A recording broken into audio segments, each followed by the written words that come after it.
go now. This beauty doesn't need a piece. For years, we tuned into the Pretty Little Liars TV show to figure out this one question. Who is A?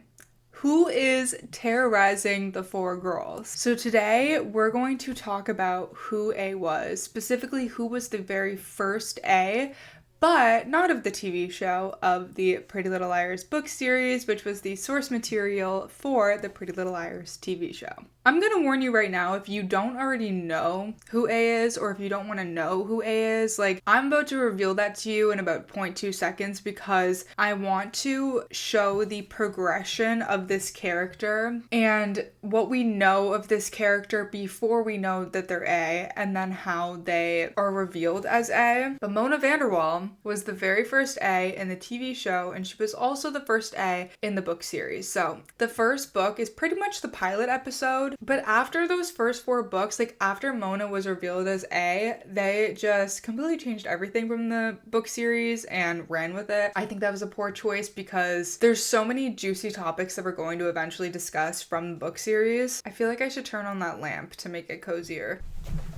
Much better. The second A was done really, really well, and obviously I'm going to discuss that at some point too. We can at least appreciate that a lot of what we see from Mona in the TV show is canon to the book series. But we don't really get a Mona redemption like we do in the TV show because she's only in the first four books. We don't see her after that, so there's no chance for her to rekindle her friendships. So first, let's get into Mona as a character in the book series, and then we'll talk about her motivation in becoming A and how that all went down. There is a short story called It's Not Easy Being A, and this was written by Sara Shepard, the author of the Pretty Little Liars series. It's book 4, specifically the party that Mona throws for Hanna in book 4, but from her perspective, and we see like a glimpse into her life as A, like her going from place to place, listening to people, getting out her A props and stuff like that. And I'm not going to include that in this video. I'm just doing what is canon in the first 4 books, and I'm going to do a separate video on the short story It's Not Easy Being A because I just feel like it deserves its own time to shine. And this is already going to be a really long video because I want to talk about literally everything that Mona does in the book series and kind of compare it to the TV show a little bit.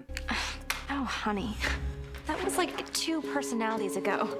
We're first introduced to Mona literally in the prologue of the first book called Pretty Little Liars. This is right after we've been introduced to all of the main liars. I believe this is the summer before 8th grade, and this is word for word how she was introduced. Suddenly they heard a very squeaky voice. Allison! Hey, Allison! Hey, Spencer. Let's keep this in mind, okay? Literally first sentence. Let's keep this in mind for later. Allison! You hear Mona? Hey, Aria! Hey, guys! Okay, I'm editing this clip right now, and I was like putting in the clip from the TV show, and I find it so interesting that, first of all, it's not the group of girls, it's literally just Allison and Aria, and because Spencer's not there at all, Mona isn't saying, hey Allison, hey Spencer, she's saying, hey Allison, hey Aria, and I feel like there was such an emphasis in the show that like Aria was A. Sorry, it's so late, I just mean like there was a lot of speculation around her possibly being A. And then when it came to the book series, there's so much more emphasis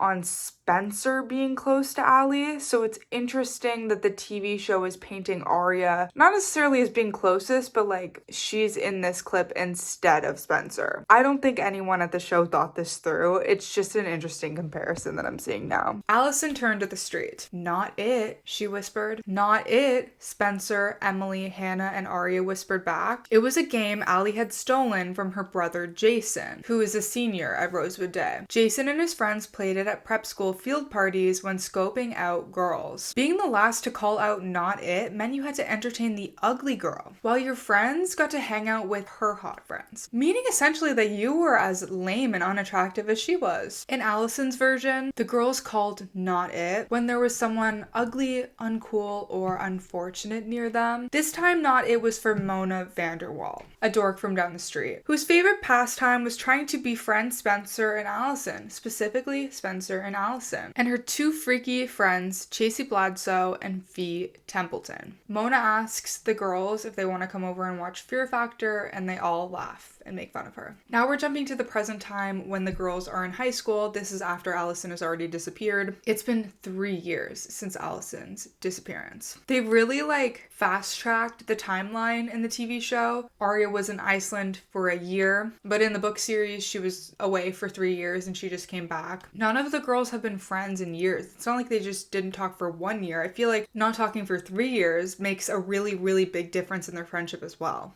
In Hannah's first chapter, so the way the book series is set up is we have one chapter for each of the girls and it's from their perspective. So maybe we start with Hannah's chapter and it's from her perspective, and then we jump into Emily's chapter from her perspective, Aria, Spencer, etc. So the first Hannah chapter that we get, we're introduced to Mona a second time, but as Hannah's best friend. So this is already like, okay, interesting. We were just introduced to her as like the loser, but now Hannah's best friends with her. And that's also how it was presented in the TV show. Like Aria was like, who's that? That is Hannah and Mona, the hot girls in school, the cool girls in school.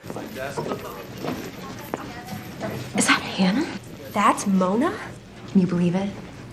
Wow, talk about a makeover. And it's even crazier that they did that transformation in 1 year in the TV show. It feels a little more realistic that like the summer before 8th grade, we add 3 years to that you would like transform into maybe like a different version of yourself. So Mona and Hannah are having lunch at the King James Mall. This is where they spend a lot of their time. I think Sarah Shepard is really trying to perpetuate, they're the classic mean girl, popular girl trope. They're focused on being pretty and skinny, and they're focused on shopping and spending a lot of money and like hang out at the mall all the time. Like that's basically them in a nutshell. They're specifically in Rive Gauche, which is eventually where Hannah meets her boyfriend Lucas. I did a whole video on Hannah and Lucas because their relationship kind of fascinates me, because it really was just a friendship in the TV show, but it went a lot deeper and it was a lot better in the book series, and it was one of my favorite ships, even though it ultimately didn't work out, but that's okay. They're drinking red wine and they're comparing Vogue to Teen Vogue. Hannah notices that an old guy is looking at her like an older guy. And Mona suggests right off the bat that they should flash him. Obviously. Why didn't Hannah think of that sooner?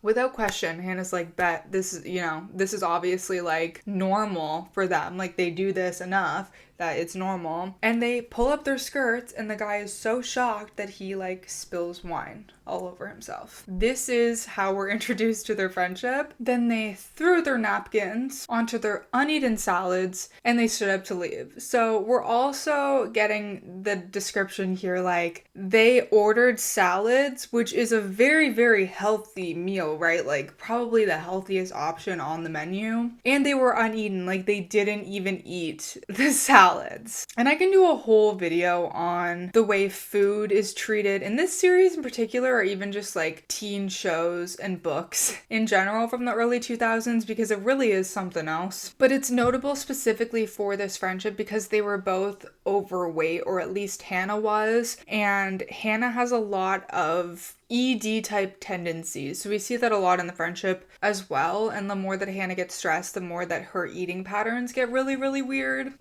It looks like there's somebody in my bed.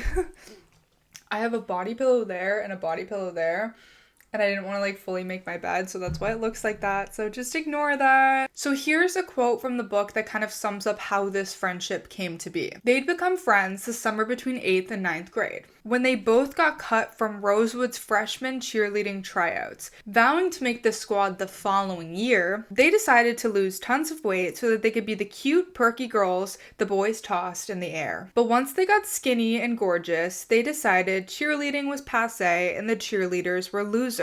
So they never bothered trying out for the team again. Since Hannah and Mona shared everything, well, almost everything, Hannah hadn't told Mona how she'd lost the weight so quickly. It was too gross to talk about. While hardcore dieting was sexy and admirable, there was nothing glamorous about eating a ton of fatty, greasy, preferably cheese-filled crap and then puking it all up.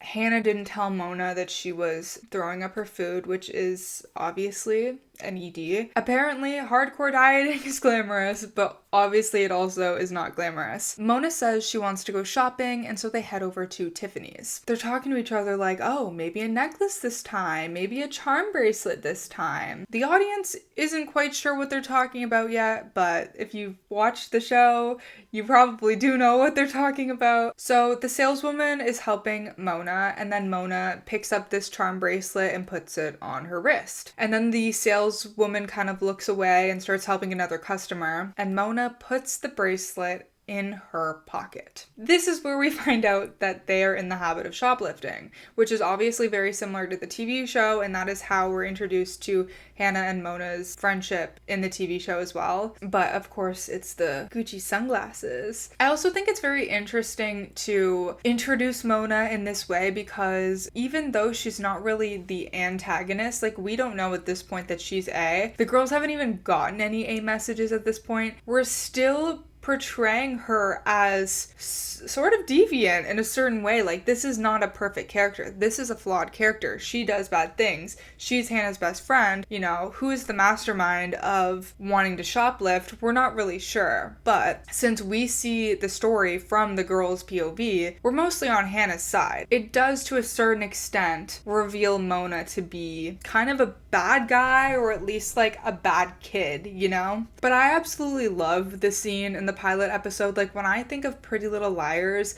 one of the first scenes that comes to mind is this scene where Hanna puts on the sunglasses and, you know, she talks to Spencer for a little bit, and then she meets back up with Mona, and then they're like walking out of the mall and she puts down her sunnies. It's so good and iconic. The soundtrack, the way it's filmed. Honestly, I normally hate pilot episodes, but the episode as a whole was really good too. In Aria's second chapter, which is chapter 5 of the book, she notices that Hanna is super hot all of a sudden. Again, she's shocked about this because she's been out of the country for 3 years and she hasn't seen Hanna. So Hanna goes from like hefty Hanna to like this fabulous, like wearing designer clothes, hair done, super skinny model type girl. Obviously, it's a little bit shocking. Then she was even more shocked to see Mona, who used to have a million teensy braids in her hair and rode a razor scooter, but now looks even more glamorous than Hanna, apparently. And just so you know, Mona's description is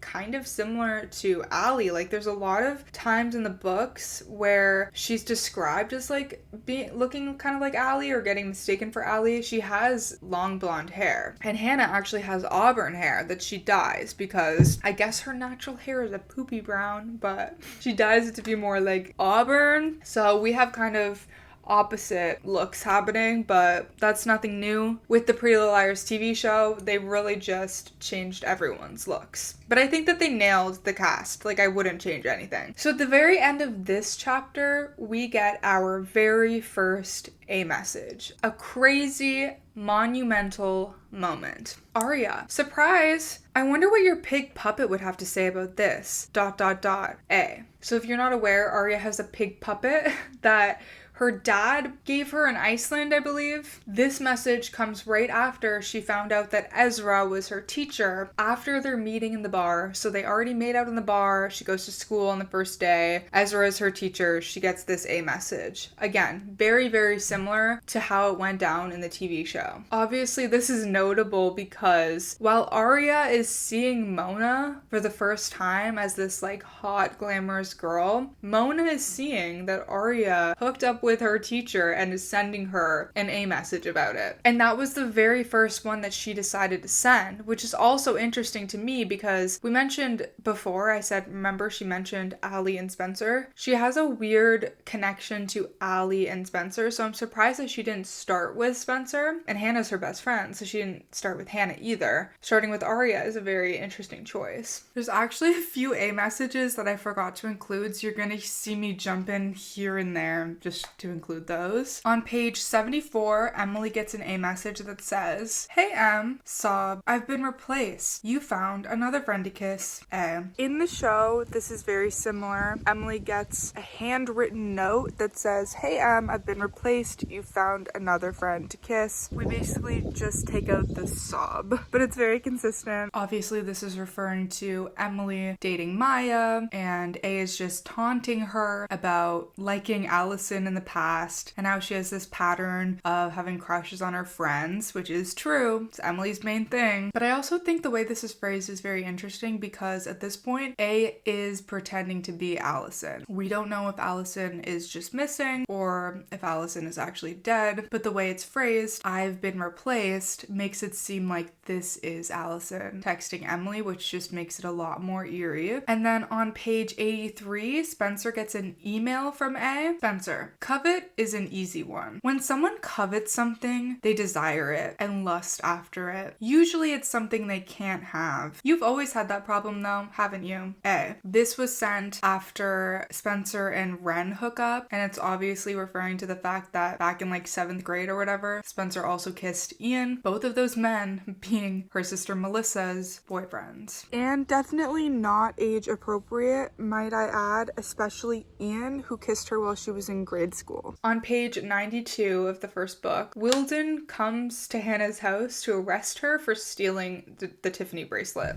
But Mona's not there at the police station because Mona was never caught. Much like how Aria gets her first A message in class, just like it happens in the TV show, Hannah gets her first A message in the police station, just like it happens in the TV show. Hey Hannah, since prison food makes you fat, you know what Sean's gonna say? Not it. A. I think the text messages are also very, very similar. The first one, surprise, I wonder what your pig puppet will have to say about this. I don't think that's what it said. I think it said something about like teachers cheating, just ask your dad. Yes, the first one Aria gets in the show is maybe he fools around with students all the time. A lot of teachers do, just ask your dad, which is similar to the second A message that she gets, which we'll talk about when that comes up. But it has the same situation, like the same reasoning for the message being sent, if you know what I mean. The prison food makes you fat message, I'm pretty sure is accurate. I mean, they're very similar, but it's not the same. The TV show says, be careful, Hannah, I hear prison food makes you fat. And the book series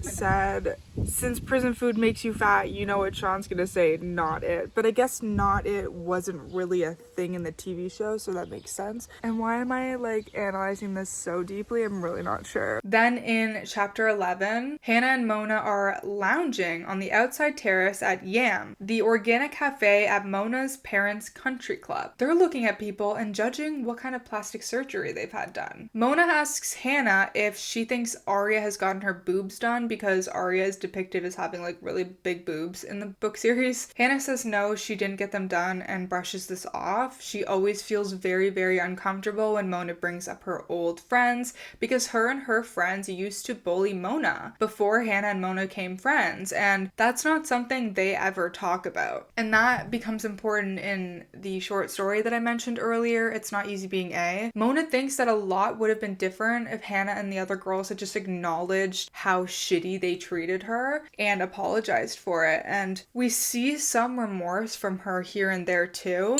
So I think it actually could have made a huge difference. Like at the end of the day, she just wants to be wanted and loved and accepted. And if she could have been accepted into the group, maybe things could have been different. Mona orders the Asian chicken salad with no dressing. And Hannah orders a garden salad with no sprouts, no dressing, and an extra large order of sweet potato fries in a carrier box, and claims that they're for her mom. She's already stress eating after she gets arrested for the bracelet and she gets the first A message. This is the first instance that we get where Hannah starts stress eating. It just kills me that it's like her eating something really, really bad is an order of sweet potato fries. Sweet potato fries. And we're also sort of cluing into the fact that maybe this friendship isn't the strongest ever because she clearly doesn't feel like she can tell Mona about the A message or about getting arrested because she didn't tell her that either. Even though Mona was involved in the theft,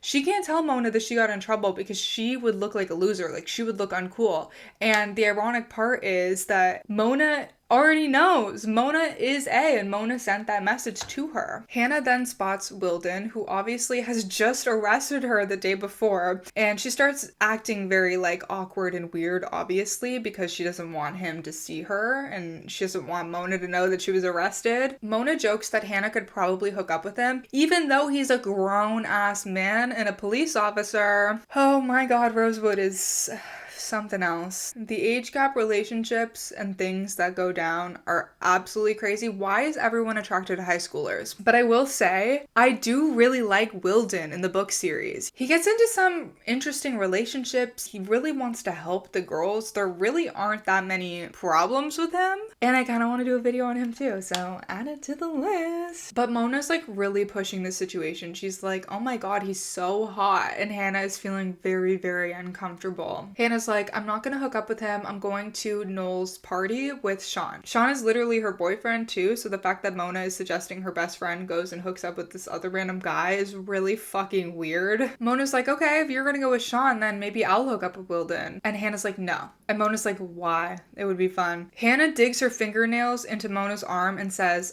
I said no. This is when Hanna gives in and finally tells Mona what happened at the police station because she felt like she had no other option. It's just so interesting reading this, not knowing that Mona is A, and then seeing it from another perspective. Like, she was really just pushing Hannah's buttons to push her button. She knew who Wilden was. She knew that Wilden arrested her. She knew that talking about this would make Hanna uncomfortable. Like, that's kind of the whole point. That's why she's doing it. Mona acts super shocked, like she had no idea this happened, like it was the craziest thing in the world, whatever. But she decides not to tell Mona about the A message. Clearly, she doesn't feel like she can trust Mona that much. On page 139, Aria gets a second A message. Aria, maybe he fools around with his students all the time. A lot of teachers do.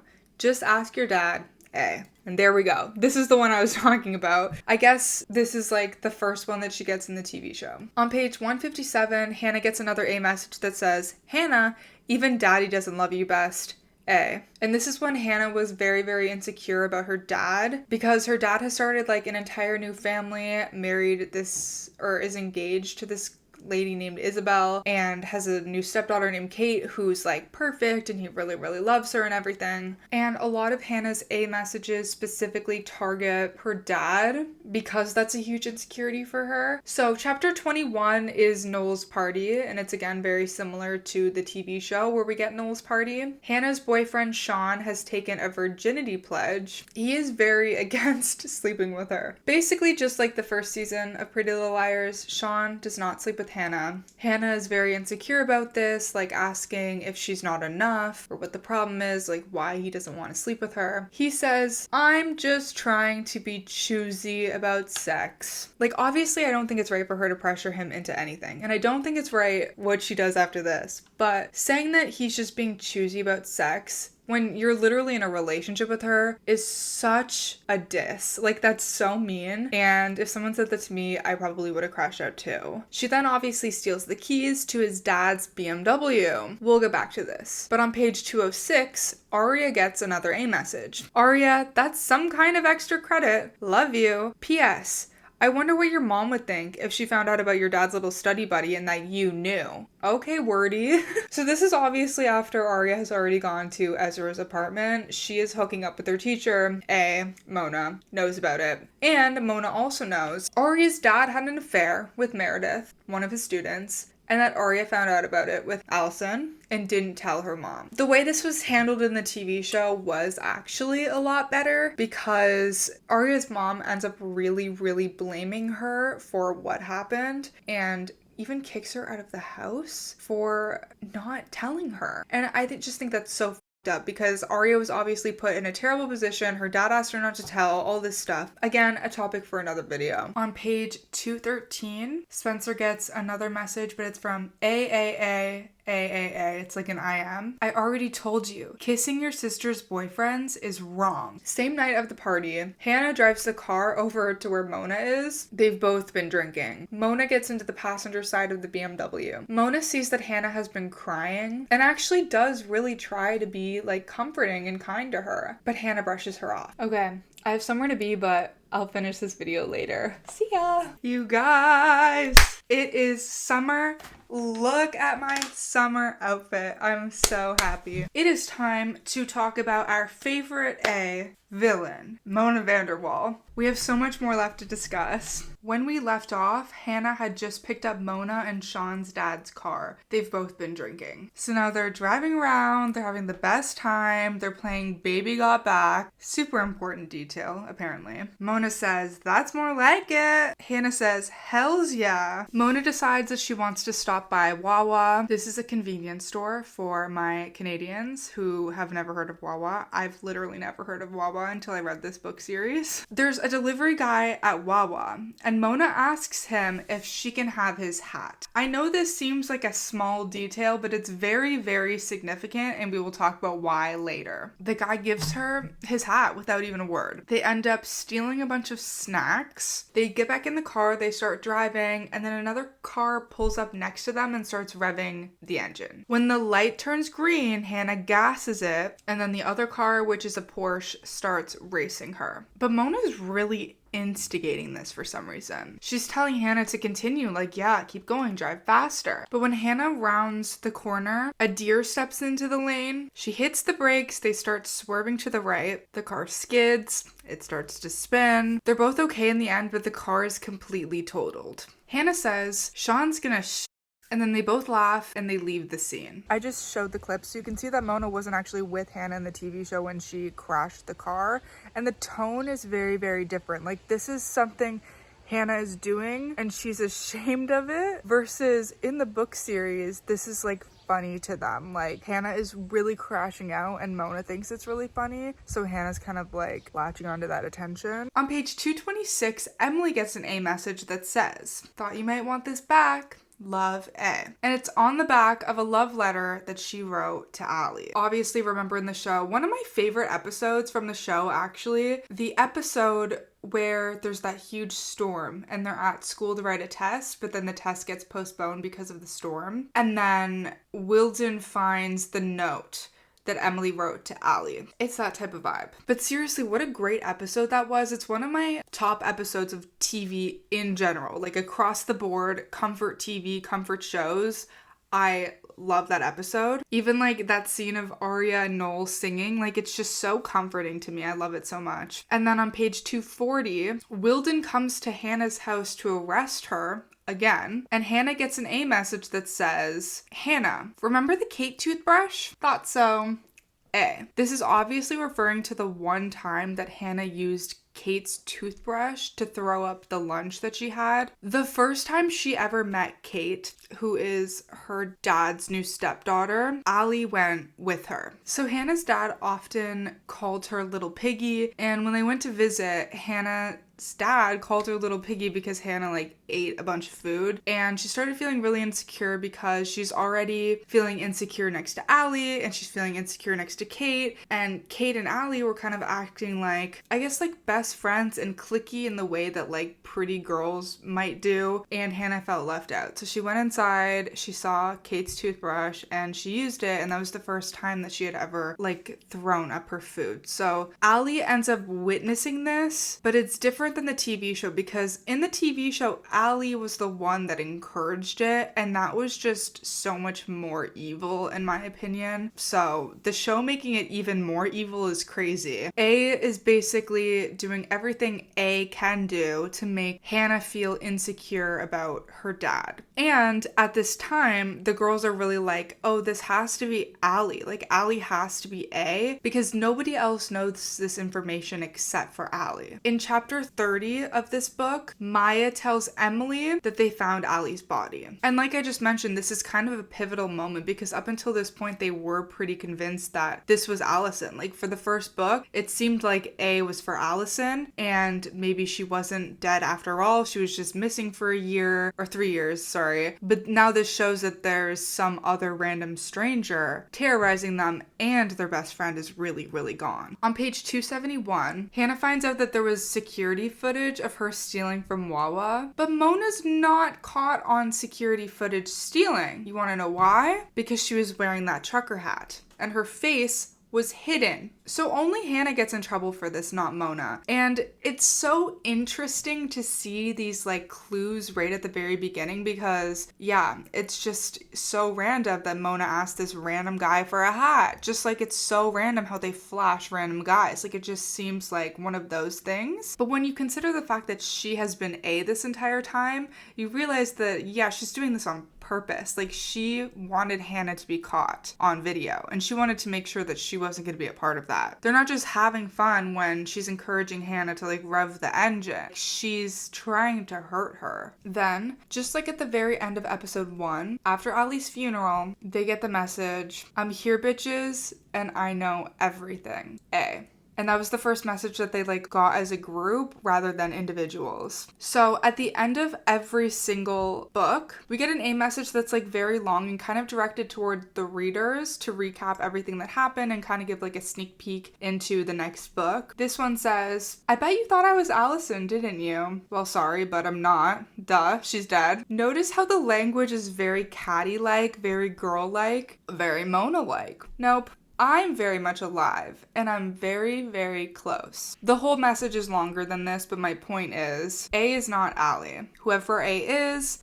out to get the girl's secrets that for some reason, only Ali knew, but this mysterious person who we obviously know as Mona, got a hold of these secrets somehow. So now we jump into the second book called Flawless. I promise never to listen to another rumor unless I start it myself. The girls are together and they're talking about how someone is watching them. They're finally all like comparing notes on the A thing. They're also really, really worried in this book about the Jenna thing getting exposed. Mona and Hanna are still best friends, and we get a little bit more information on Mona at this point when it's revealed that she has blonde hair. She's driving a yellow Hummer H3 and wearing large pink tinted aviator sunglasses. At the end of the first chapter, Spencer gets an A message that says, "Spence, I don't blame you for not telling them our little secret about Toby. The truth can be dangerous, and you don't want them getting hurt, do you? A." Okay, since I already kind of mentioned this before, it's also pretty interesting that A is still writing as if A is Alison. I don't blame you for not telling our little secret. So even though they know Ali is dead, it's very ominous that A is still trying to be Ali. So I went over this whole thing in the Jenna thing video, but basically Ali lit the firework, right? Toby saw Ali lit the firework, but Ali saw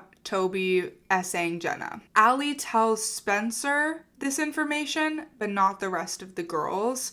So at this point, it's a secret that Spencer is keeping. Like, the girls don't know about Toby essaying Jenna. And Toby and Jenna are both back in town at this point, so it's kind of like relevant now. So Mona's in her car and she sees Hanna and is like, "Hey, come over here." And then Hanna walks up to her car and starts acting super, super weird. Like, "Hey, how did you know I was gonna be here?" Like, the girls were all meeting at like the swing sets or something, like a secret location so that they could talk about the A messages. She's like, "Did someone tell you I was gonna be here?" Like, obviously feeling very suspicious, like maybe A is yapping about her to other people. Mona also makes a passive-aggressive comment that she's with her old friends. It's very interesting how insecure Mona is about Hanna hanging out with her old friends when you consider the fact that Mona is A and the thing that brought them back together was the text messages. While Mona is a mastermind, she isn't God. She doesn't foresee all of these things. She's very, very flawed. And she does feel bad sometimes about being A too. And I'm gonna get all into that in the video where I talk about it's not easy being A and we really see Mona's perspective. I'm not convinced that Mona knew the text messages were gonna bring the girls back together. I think she thought she was gonna terrorize the girls separately. And when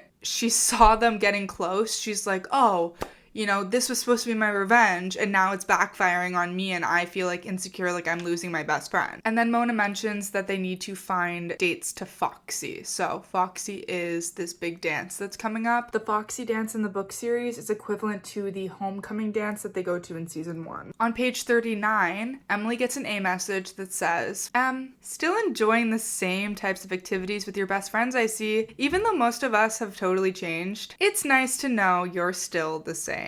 Going to tell everyone about your new love, or shall I?" A. The sass on Mona is so crazy. So Emily and Allie had a thing. They kissed in a treehouse, I'm pretty sure. And Emily has always had a thing for Allie. Now Emily is super, super close to Maya, and they have a thing for each other. And Emily's not out. Like, she's very unsure about her sexuality at this point in time. That would be really, really scary, getting a message like that. Hanna is volunteering at Sean's dad's burn clinic to make up for the fact that she totals his car. So in the show, she was working at his mom's dentist office or something like that. In the book series, it's a burn clinic. And the burn clinic is actually fairly relevant throughout the series because this is where Jenna goes after her accident. We'll find out that Mona went there as well for something. There's certain instances in the series where like explosions happen and they go to the burn clinic and stuff like that. It plays a big part, is what I'm trying to say. She runs into someone and it turns out it's Mona. Of course. They're both really surprised at first, and I think Mona was genuinely caught off guard. She doesn't know everything. She's not all seeing. She sees what she can see when it's convenient or when she goes out of her way to figure out the information, but she still has her own life. Hanna's like, what are you doing here? Mona's like, oh, I'm just visiting a friend of my mom's who's here for a boob job. Hanna says same. Same. Like, now it's obvious that they're lying to each other. Hanna is very, very suspicious of Mona, though. She knows that Mona is lying to her. And they've both kind of been lying to each other about everything. On page 67, she gets another A message, and this one says, Hannakins, mopping floors at Bill Beach won't help you get your life back. Not even you could clean up this mess. And besides, I know something about you that will guarantee you'll never be a Rosewood Day it girl ever again.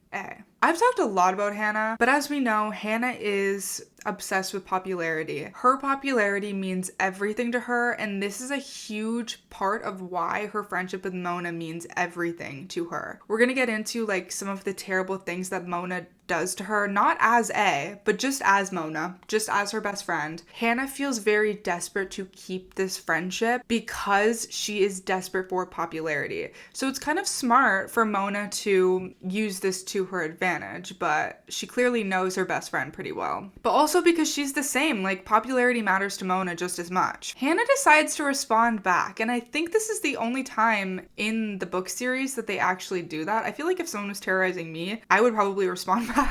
I don't think that's smart, but it's kind of like instinct to be like, who are you? Who is this? And I'm just surprised that that wasn't like what they did right away. Hanna says, you don't know anything. And then A responds back. Like, they could be having full on text threads with A if they want to, and they just never do that. But I feel like that would have been so fascinating. Like, if they would have just had a conversation back and forth with A responds back, I know it all, and it could ruin you. And then on page 125, Aria gets an A message. Naughty, naughty, Aria. You should know better than to go after your teacher anyway. It's girls like you that break up perfectly happy families. A. P.S. Wondering who I am, aren't you? I'm closer than you think. On page 136, Hanna and Mona are trying on clothes at the mall. Mona's trying to convince Hanna to shoplift, but Hannah's like, I don't want to do this anymore because she's already got in trouble with the police. At the time, Mona is dating Eric Kahn, who is Noel Kahn's brother. She's trying to get Hanna to like Noel because she thinks it would be really fun if they like double dated. Hannah's mom calls her and is like, are you coming home? I need you to come home. This is apparently because Hannah's dad is visiting. So this is the first time we're getting an appearance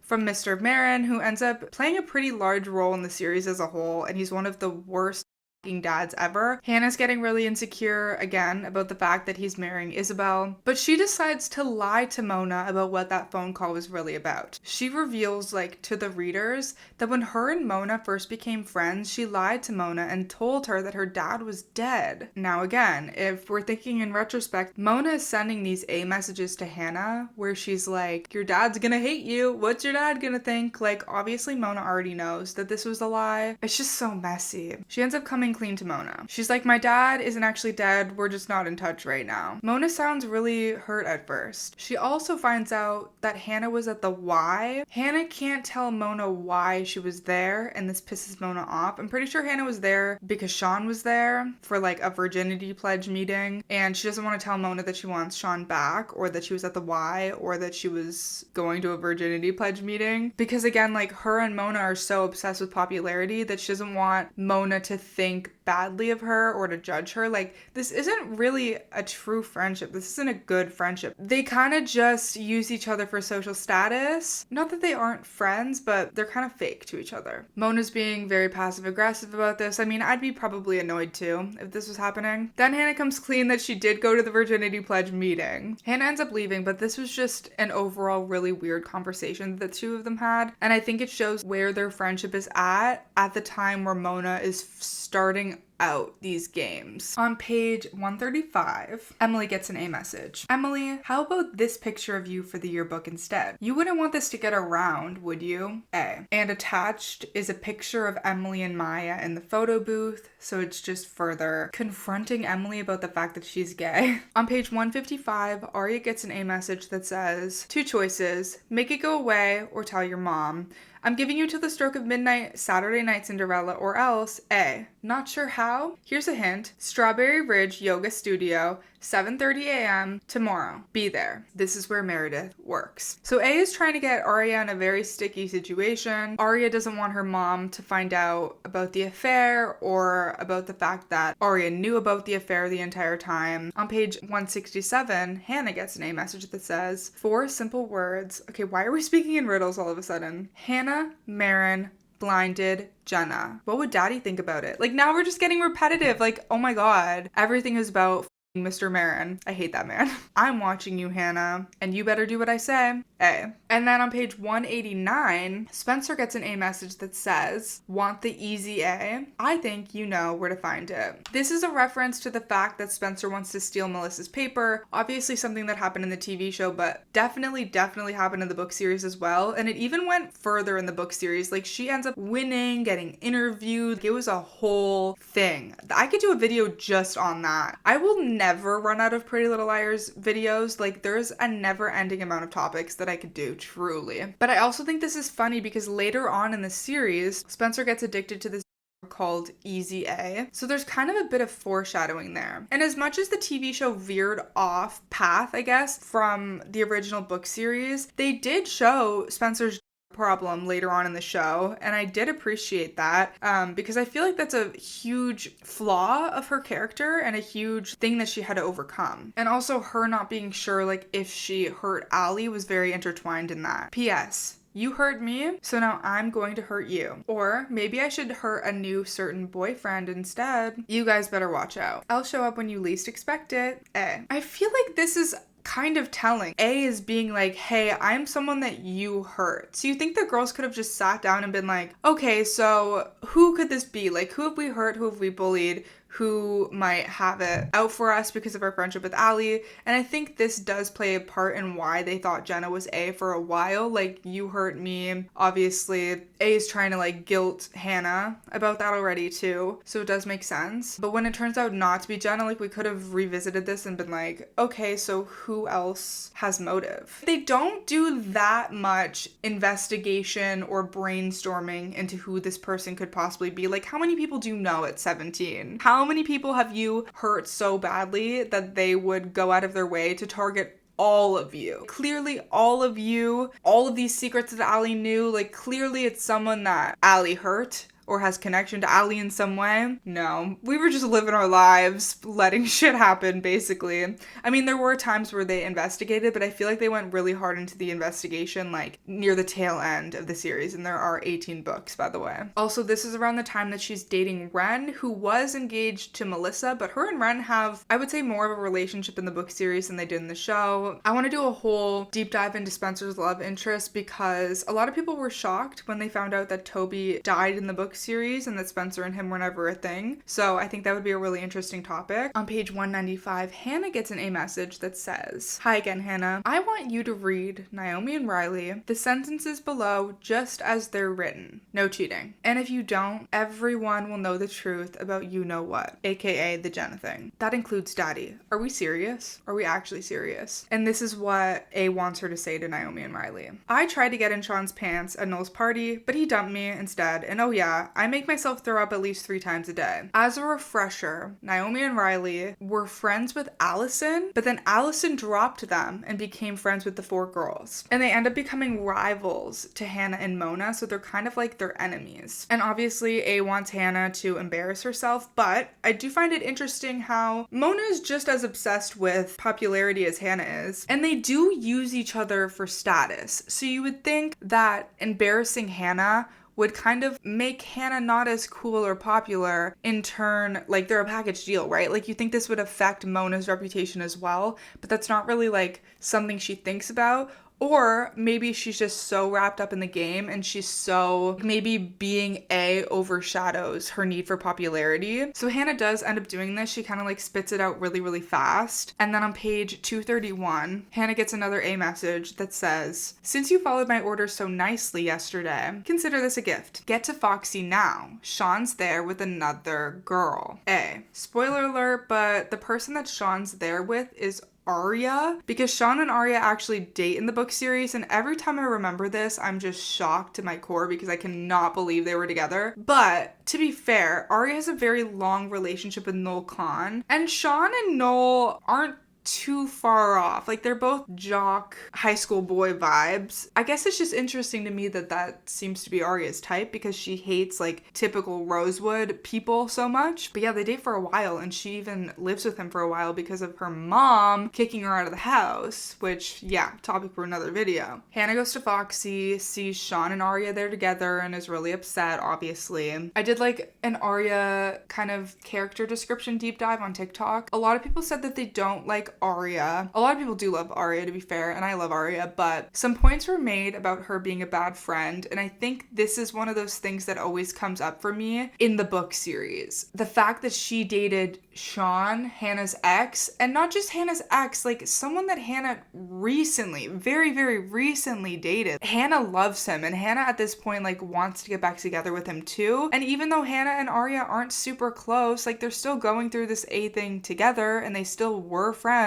once upon a time, so it's kind of heartbreaking to see. And then in the TV show, the thing that always gets me is when Aria's mom's boyfriend, what did he do? He like hit on Hanna or like touched her inappropriately or something, and then Hanna works up the courage to tell Aria, and she like tells her that she was lying. That's one of the most sickening fucking things that happened. Aria isn't necessarily always a good friend. So Hannah's really upset. She goes to the bathroom and she's looking at herself in the mirror. She starts like seeing herself as the old version of herself again, with like poopy brown hair, overweight, and then she gets really embarrassed when Mona comes in because she's been crying. And apparently they have this rule, they're not allowed to let anyone see them cry. Like, this is how obsessed with being cool they are. Does that also apply within the friendship? Friends can't see each other cry? Holy shit, I would struggle with that because I cry at everything. Mona stood in the doorway. She looked gorgeous in a slinky black dress Hanna didn't recognize from their shopping expedition. Her pale hair was swept back from her face and her skin shimmered. I have a real issue with picturing Mona as a blonde because I just picture her the way she was in the TV show. That is Mona to me. I feel like that was such a strong performance that I cannot forget it. But it is significant that Mona has pale blonde hair. She's a blonde like Allie, because Mona really wants to be like Allie. Mona's like, "I just saw Sean with Aria. I'm really sorry." She also tries to make Hanna feel better by saying that Sean's an ass. So it was really nice to see this more sensitive side of their friendship. These strong walls and rules that they have for each other come crumbling down just a little bit, even if it is fake, because she already knew about Sean and Aria because she's A and she told Hanna. Hanna apologizes to Mona for keeping all of these secrets from her, and then Mona apologizes too. That's when Spencer runs into the bathroom. She tells Hanna to come with her. Mona gets really randomly defensive and says like, "Hanna, you don't have to go anywhere with her." Again, showing that she's insecure about Hannah's new friendships, specifically them imposing on the time that she's supposed to spend with Hanna. If we take away the fact that Mona is A and she's the one putting them in these scenarios, if these girls that you used to be friends with are all of a sudden taking up all of your time, like, you're supposed to be with me, but you're gonna go hang out with them instead. That would be a valid reason to be upset. But it's not valid because Mona's A. So this is when Emily was on a date with Toby to Foxy. Toby really had a crush on Emily, and Emily is struggling with her sexuality and such. And she liked Toby as a friend, and not necessarily in a romantic way. But they all think that Toby is A and that Emily is in danger, so they have to go find her. Mona seems annoyed that Hanna is keen to go with Spencer, but Hanna says she'll be right back, and so Mona graciously lets her go. Toby ends up unaliving himself. If you want more details on that, I have a whole video on Toby. This is when they realize that Toby's not A, and Toby didn't hurt Allie. It was all a misunderstanding. The only thing Toby is guilty of is essaying Jenna, which is terrible. Terrible, that's enough. That's enough. But he did not do anything else. On page 247, Aria gets an A message that says, "Don't forget, stroke of midnight." I'm editing this and I realize how awkward this clip looks because I just say nothing about it, but just to refresh your memory, A wants her to go to Meredith's yoga studio in hopes of like getting rid of her somehow. And if she doesn't, A is gonna tell Ella about the cheating. Emily gets the final A message of this book that says, "Poor, confused Emily. I bet you could use a big, warm girl hug right now. Don't get too comfortable. It's not over until I say it is. A." And then, of course, we have the A message that ends every book. Did you really believe I was Toby? Please. I would have killed myself too.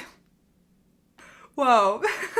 I mean, honestly, he totally had it coming. Karma's a bitch, and so am I. Just ask Aria, Emily, Hanna, and Spencer. If you were as smart as me, you'd probably have figured out who I am by now, which is kind of a good hint into who is A, because this isn't discussed so much in the book series, but Mona is very, very smart, and that was a big point in the TV show. OMG, not being a genius must be so annoying, and I can't help you with that one. I've got my hands full with 4 Pretty Little Liars at the moment, but since you've been so patient, I'll give you one hint. Spencer might have a 4.0, but I've got an ace to my name too. Kisses, A. I also want to do a video discussing, so there's kind of like 3 A's. Technically there's 2 A's, but there's like 3 arcs of A's. I want to do a video dissecting the text messages because I find it so interesting how Mona is very like catty and mean, but it doesn't get like sinister and dangerous as much until the next A. This sounds totally gay, but if I saw you strutting it in that dress and kicking up those heels, I would think about doing you. So now we're jumping into the 3rd book. Perfect. We're halfway through Mona's lifespan in this book because she's only in 4 books. In chapter 3, Hanna and Mona are sitting in the corner booth of Steam, Rosewood Days coffee bar, ripping on people who weren't as fabulous as they were. Mona poked Hanna with one end of her chocolate-dipped biscotti. To Mona, food is more like a prop, less like something to eat. And that's just showing, again, their view on food. I find it very interesting that Sara Shepard describes it as a prop and that they're so open about the fact that they don't really eat. Like, that's like their friendship, it's just a thing in their friendship, like they just don't really eat. But yet they're always like out to lunch. Let's go out to lunch, let's order food, and let's make a point of not eating it. It's not like they're just doing other things and avoiding eating. It's so very strange. So they're actually planning their friendiversary, which I think is such a cute concept. It marks the day Hanna and Mona had talked on the phone for 3.5 hours. The obvious indicator that they were best friends. By then, Allie had been missing for 2 months, and Hanna's old friends had become really distant, so she decided to give Mona a chance. But how did they meet? Like, how did that happen? It was worth it. Mona is funny, sarcastic, and despite her thing for animal backpacks and razor scooters, she secretly devoured Vogue and Teen Vogue as ravenously as Hanna did. Within weeks, they decided to be friends and transform themselves into the most popular girls at school, and luckily, now they had. As much as their friendship seems very surface level and catty, they do really weirdly love each other. Like, it's such a complicated, fascinating friendship because obviously, like, on the surface, Mona is A and is terrible to Hanna, but it didn't start off that way, but they kind of became friends with this like big plan that they were going to become popular together and like help each other do that. But then they care about things like their friendiversary, and as much as Mona is terrible, like she does feel guilty because she cares about Hanna to a certain extent. They then start talking about Mona's birthday party this Saturday at the Hollis Planetarium, where there were telescopes in every room, even the bathroom. She booked a DJ, caterers, and a trapeze school so guests could swing over the dance floor, as well as a videographer. videographer who would film the party and simultaneously webcast it onto a Jumbotron screen. Let's not forget about the Jumbotron screen, okay, because this is very important for later. Mona had carefully instructed guests to wear a formal dress. If someone turned up in jeans or juicy sweats, security would not so politely turn them away. When I picture Mona, I forget how rich she is because in the TV show, she's kind of portrayed as like being from a normal family, kind of like Aria vibes. But Mona's very, very rich in the book series. Like, she has a lot of money to burn. She also tells Hanna that she's gonna have a whole court and a bunch of guys carrying her around all night like Cleopatra. This book is also the book where we get more intel into Naomi and Riley and their feud and stuff like that, so we'll get into that later. When Hanna gets home, she finds all of her old friends there. Aria, Spencer, Emily, and Wilden is also there. Wilden is saying how somebody made a homemade video of the girls and leaked it to the press. That's when Mona calls Hanna. Hannah's like, I'm going to be a couple of minutes late. This is to their friendiversary, remember? Mona says, bitch, that sucks. I'm already at our table. That's when Wilden tells Hanna to get off the phone. Aria sneezes in the background, and Emily says, bless you. Mona gets super suspicious, obviously, and is like, hey, who are you with? She says she's with her old friends. Mona says, let me get this straight. You invited your old friends to your house on our friendiversary? Obviously, Hanna just should have been like, I showed up at home and they were here. Hanna just says, I didn't invite them. Mona says, forget it. The friendiversary is canceled, and then hangs up on her. Spencer ends up getting an A message that says, you really thought I was gone? Please. I've been watching you the whole time. In fact, I might be watching you right now. And girls, if you tell anyone about me, you'll be sorry. So I think the whole thing of the girls showing up at Hannah's house really pissed Mona off, and it ignited like even more A messages because they, I think, had calmed down for a little bit. On page 85, Spencer gets an A message that says, Spence, I know what you did, but I won't tell if you do exactly what I say. Want to know what happens? If you don't go to Emily's swim meet, you'll see. A. This is around the time when Spencer had already stolen the essay and she made the finals for the essay competition. Things are very stressful. On page 92, there's an A message that says, Emily, sweetie, I know you're all about tit for tat. Tit for tat. Hey, Emily, I know you're all about tit for tat. Tit for tat. Sara Shepard, the genius you are. So when you made plans to out me, I decided to out you too. Kisses. A. Emily is seeing Maya secretly. Emily's mom is a problem. Emily's mom is homophobic and racist, and yeah. It's not going to be good for Em if secret gets out. On page 102, Aria gets an A message that says, don't you think Sean should know about the extra credit work that you did with a certain English teacher? Real relationships are built on truth after all. A. P.S. I may be a bitch, but I'm not a murderer. Here's a clue for the clueless. Someone wanted something of Allie's. The killer's closer than you think. A. A is trying to tell the girls, like, I'm not Allie's killer. I just hate you, basically. Because obviously they're gonna think that A is the same person that killed Allie. Mona thinks that she knows who actually killed Allie, and instead of telling the police, she uses this as a pawn in the game. I mean, she didn't like Allie. Allie bullied her, so I get it, I guess. In chapter 12, Hanna messages Mona to see if she'll be joining Hanna for the dress fitting that she has for Mona's birthday party. Remember, she's having a whole court, so they're having like matching dresses, like the whole nine. Mona doesn't even respond. She ends up going to Rive Gauche at the mall, and she sees Mona there with Naomi and Riley. Remember, Naomi and Riley are their arch nemesises. Nemesises? Fuck, I don't know. So now Hannah's like, what the fuck? Like, you're ignoring me, you're mad at me, and now you're hanging out with them? Like, we hate them. That would be enough for me, to be honest. Like, this is such weird catty behavior. Like, I know they're in high school, but like, that's so weird and two-faced. Mona says she didn't know if Hanna would want to still be on the court because she's been so busy with her old friends. We're never gonna let this die, for real. Hanna says, of course I still want to be on your court, drama.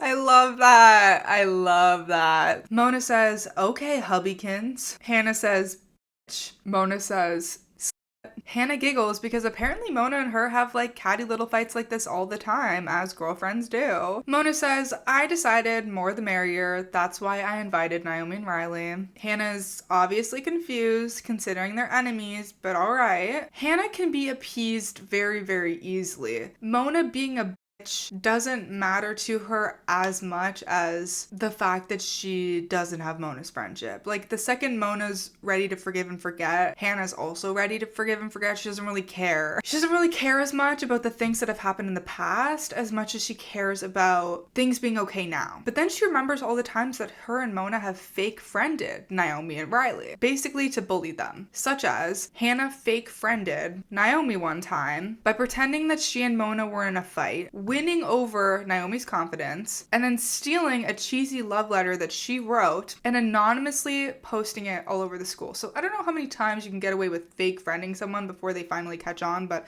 apparently Naomi and Riley are not very wise. She's like, this makes so much sense. Mona is fake friending Naomi and Riley for some reason. There's gotta be a reason. They get up. She's like, okay, Naomi and Riley, we have to go to our fitting now. Leaves Hanna at the table. This is when Lucas comes up because Lucas is a waiter there, and this was like Lucas and Hanna kind of meeting again for the first time, and they start dating after this. I have a whole video on Hanna and Lucas if you want to watch that too. They're so cute. I love them. But it turns out that they left Hanna with the bill. That's awkward as Then she gets an A message that says, Dear Hanna, we may not be friends, but we have the same enemies. So here are 2 tips. One of your old friends is hiding something from you. Something big. And Mona, she's not your friend either. So watch your back. A. So interesting. It's almost like Mona is so mad at Hanna that she doesn't even really care about their friendship at this point, because terrorizing her with this information is better than keeping her as a friend. So now she wants Hanna to be suspicious of her, which isn't very smart if you're trying to keep your identity as A a secret, but I don't know. This is also the first time that A has spoken of Mona. So maybe it's meant to be like, A is talking about Mona, which means it's not Mona, you know?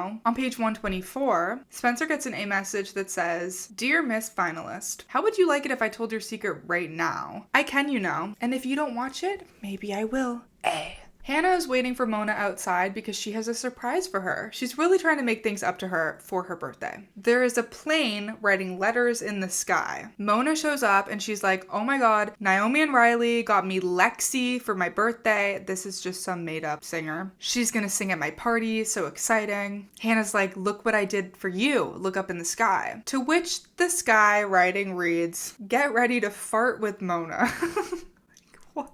Get ready to fart with Mona. It was supposed to say, get ready. It's so stupid. It was supposed to say, get ready to party with Mona. What?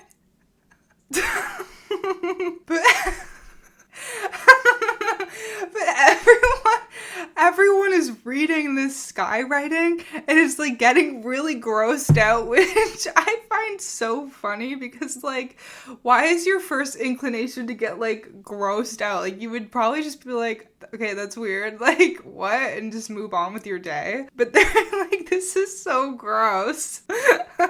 Everything is so dramatized. Mona says, ditching our friendiversary is one thing, but I never thought you'd try to ruin my party. You're officially uninvited. You're officially uninvited. Imagine, I'm assuming that Mona did this. Like, Mona must have figured out that Hanna was doing the skywriting thing and then like changed it to fart with Mona, and then she has to like act all like disgusted and like caught off guard and nod like, I can't believe you would do this. Like, that's so funny. When Hanna looks back to the sky, of course the only letter left is an A at the end of Mona. It's just too good. It's too good.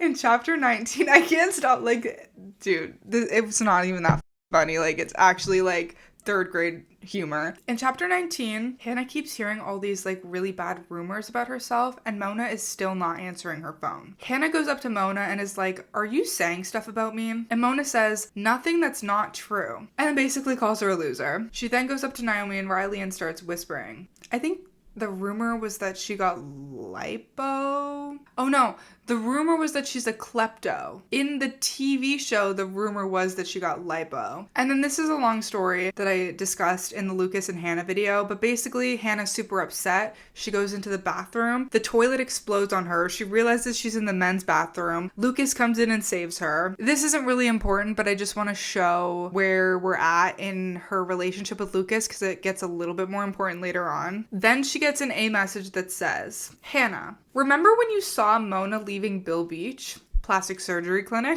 Hello, lipo. But you didn't hear it from me. A. Somehow, even though I recorded an entire video with all my forgotten A messages, I still forgot another one. So on page 173 of Perfect, we get the message to Aria. Careful, careful, I'm always watching. A. Someone has seen her with Ezra. This was written in pink marker on the whiteboard outside of Ezra's door. Here's the second hint. You all knew every inch of her backyard, but for one of you, it was so easy. So at this point, A is trying to target Spencer and make it seem like Spencer is Allie's killer, saying like, Spencer knew her backyard really, really well because they were neighbors and it's someone close to you. So Aria is really suspecting that it's Spencer. And here's another kind of reason, I guess, of Aria not being a really great friend because she doesn't really question it so much. She's not like, oh, Spencer would never do that. Like she's really considering that it could be Spencer. On page 185, Hannah's thinking that it kind of makes sense that Mona could have gotten plastic surgery because Mona never reveals too much skin, even though she's apparently skinnier than Hannah is. Around this time, Lucas also takes her on a date in a hot air balloon. Go see the Lucas and Hanna video for that. She sees HM plus MV equals BFFFF that was written on the roof by them. Apparently, her and Mona climbed up on the roof when they first became friends and wrote that in metallic paint on her parents' roof. That's insane, but sure. On page 208,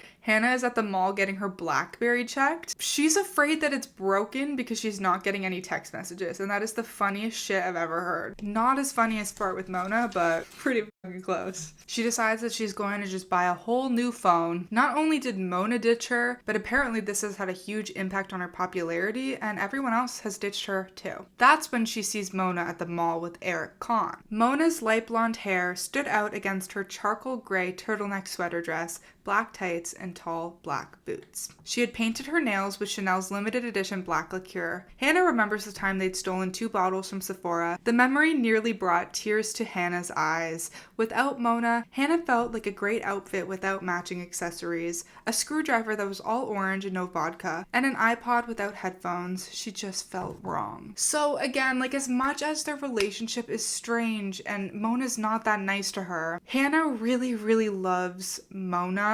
It's just so sad to see, especially knowing that Mona is the one that's terrorizing her. She tells Mona about seeing the painting on the top of the roof in the hot air balloon, and she sees that Mona like softens a little bit. Hannah apologizes to her and says that she never really wanted to be hanging out with her old friends to begin with. She didn't do the skywriting on purpose. It looks like Mona is going to give in, but then she doesn't. She tells Mona that she wants things to go back to normal, and then Mona says, maybe, we'll have to see. But then when she gets home, she sees the champagne-colored Zac Posen slip dress in her room, and this is Mona's court dress. This is the dress that she got fitted for. It was tailored just for her. Even though there's no note, she assumes, I'm forgiven. Mona has accepted my apology, and this is her showing me that I am re-invited to the party. In chapter 29, Hannah is on the way to the party. She also sent this like really mean text message to Lucas. So Lucas has been like really supportive of Hannah during this like trying time in her relationship with Mona. They were planning on just hanging out together. He was like, hey, I'm not invited to Mona's party either. Like, let's just hang out in my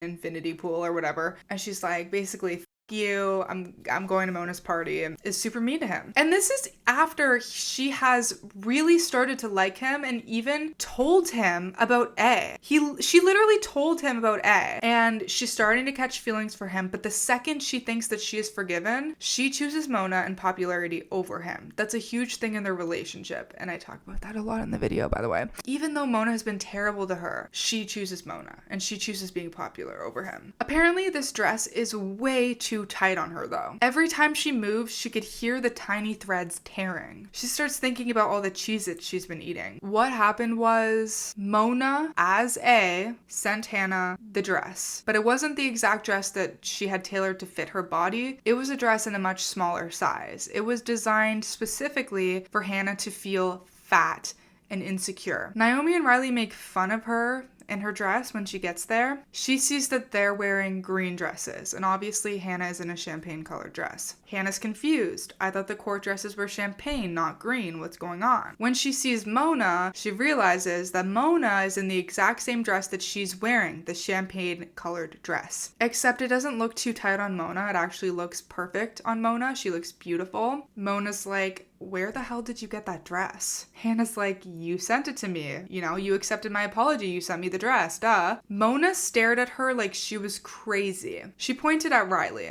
That's the court dress. I changed it. I wanted to be the only one wearing champagne, not all of us. She looked Hanna up and down, and certainly not any whales. It's not enough for Mona that she is bullying her best friend as A. Like, this whole big plan, I'm gonna get back at all of these girls by sending them threatening A text messages. That's not enough for her. She also has to bully her as herself. This is when Hanna realizes that Mona didn't send her the court dress, A did. Obviously we know it's the same person, but Hanna doesn't know this yet. And I'm just gonna have to read you this part word for word because it's actually crazy. Hanna walked toward Mona, wanting to explain, but she stepped down on her gold heel. She felt her ankle twist, her legs go out from under her, and her knees hit the ground. Worse, Hanna heard a loud, undeniable rip. Suddenly, her butt felt a lot less constricted, and she twisted around to assess the damage. Her side seams gave away too. The whole side of her dress burst open from Hanna's ribs to her hip, exposing the thin, lacy straps of her bra and thong. Mona just stood there and let it happen, beautiful and queen-like in her perfect fitting gown. Mona placed her hands on her hips and looked at the others. Come on, girls, she sniffed. This train wreck isn't worth our time. She said that to her face as her best friend, not as A. That's where I'm gonna leave you for today, okay? My phone's gonna die. So I guess I'm gonna have to finish this video tomorrow, but we're getting a bit juicy. The A reveal comes in the next book, but we're getting near the end of book 3 right now, so we don't have too much more to go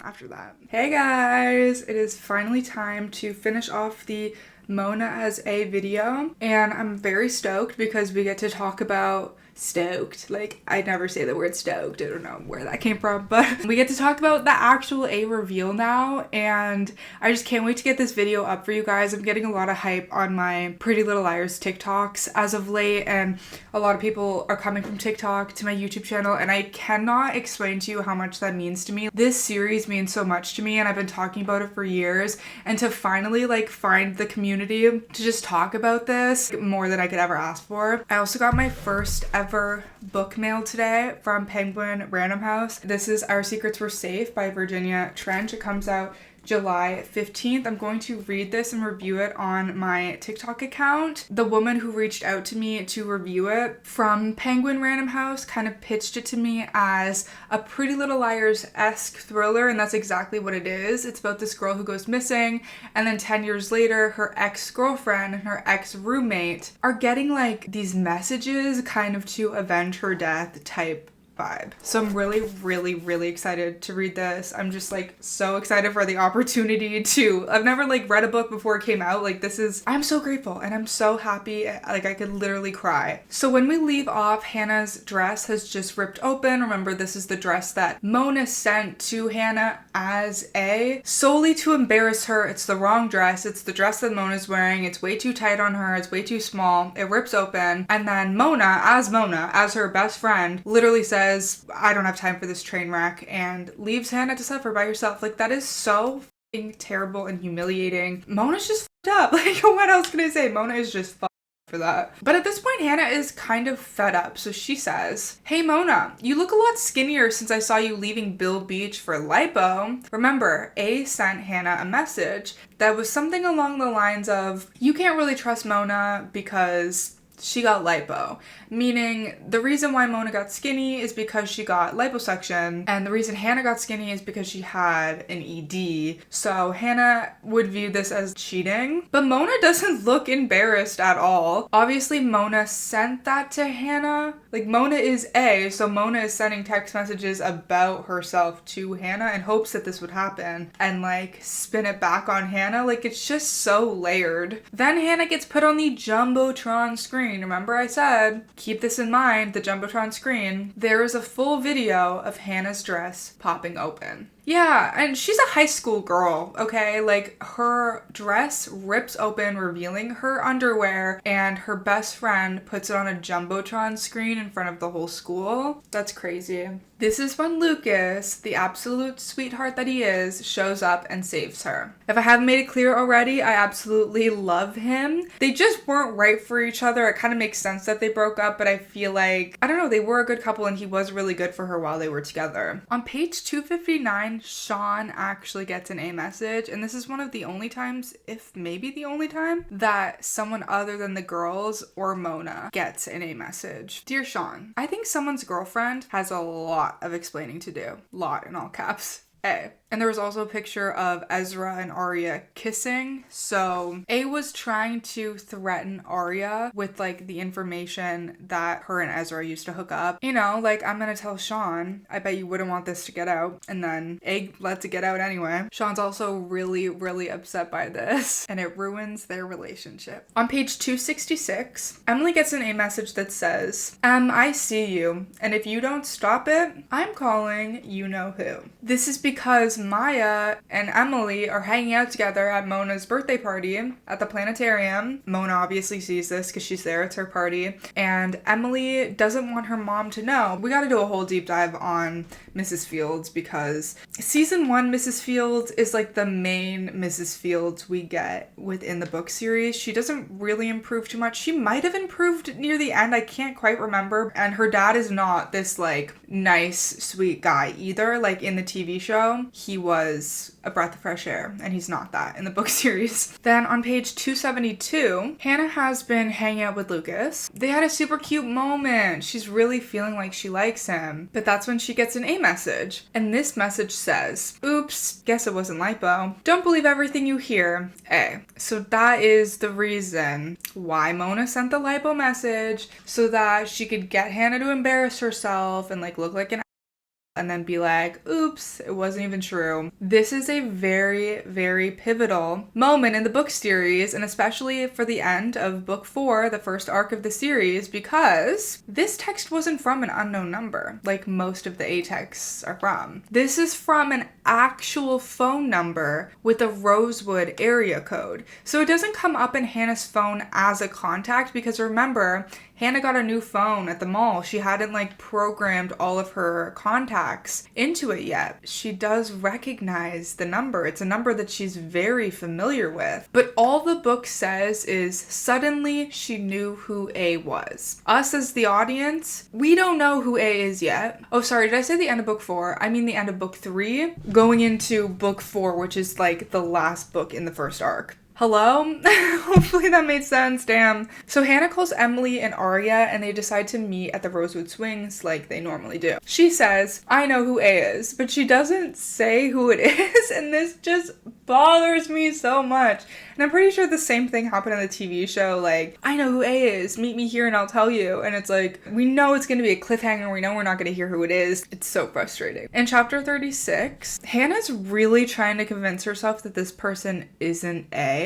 Maybe A got a hold of this person's cell phone to throw her off. This literally makes no sense whatsoever. She gets out of the car in the parking lot by the Rosewood Day Swings, and an SUV starts coming straight for her. I think I've seen this film before, actually. I think I've seen this film before. It only took a second. Hanna didn't even realize she'd been hit until she was in the air. And she didn't realize she was in the air until she was on the pavement. Something in her cracked, and then pain. She wanted to cry out, but she couldn't. Side note, but at this time, Aria is convinced that Spencer killed Alison. This is based around a lot of the A messages she was getting about, like, she knew her backyard really good or whatever.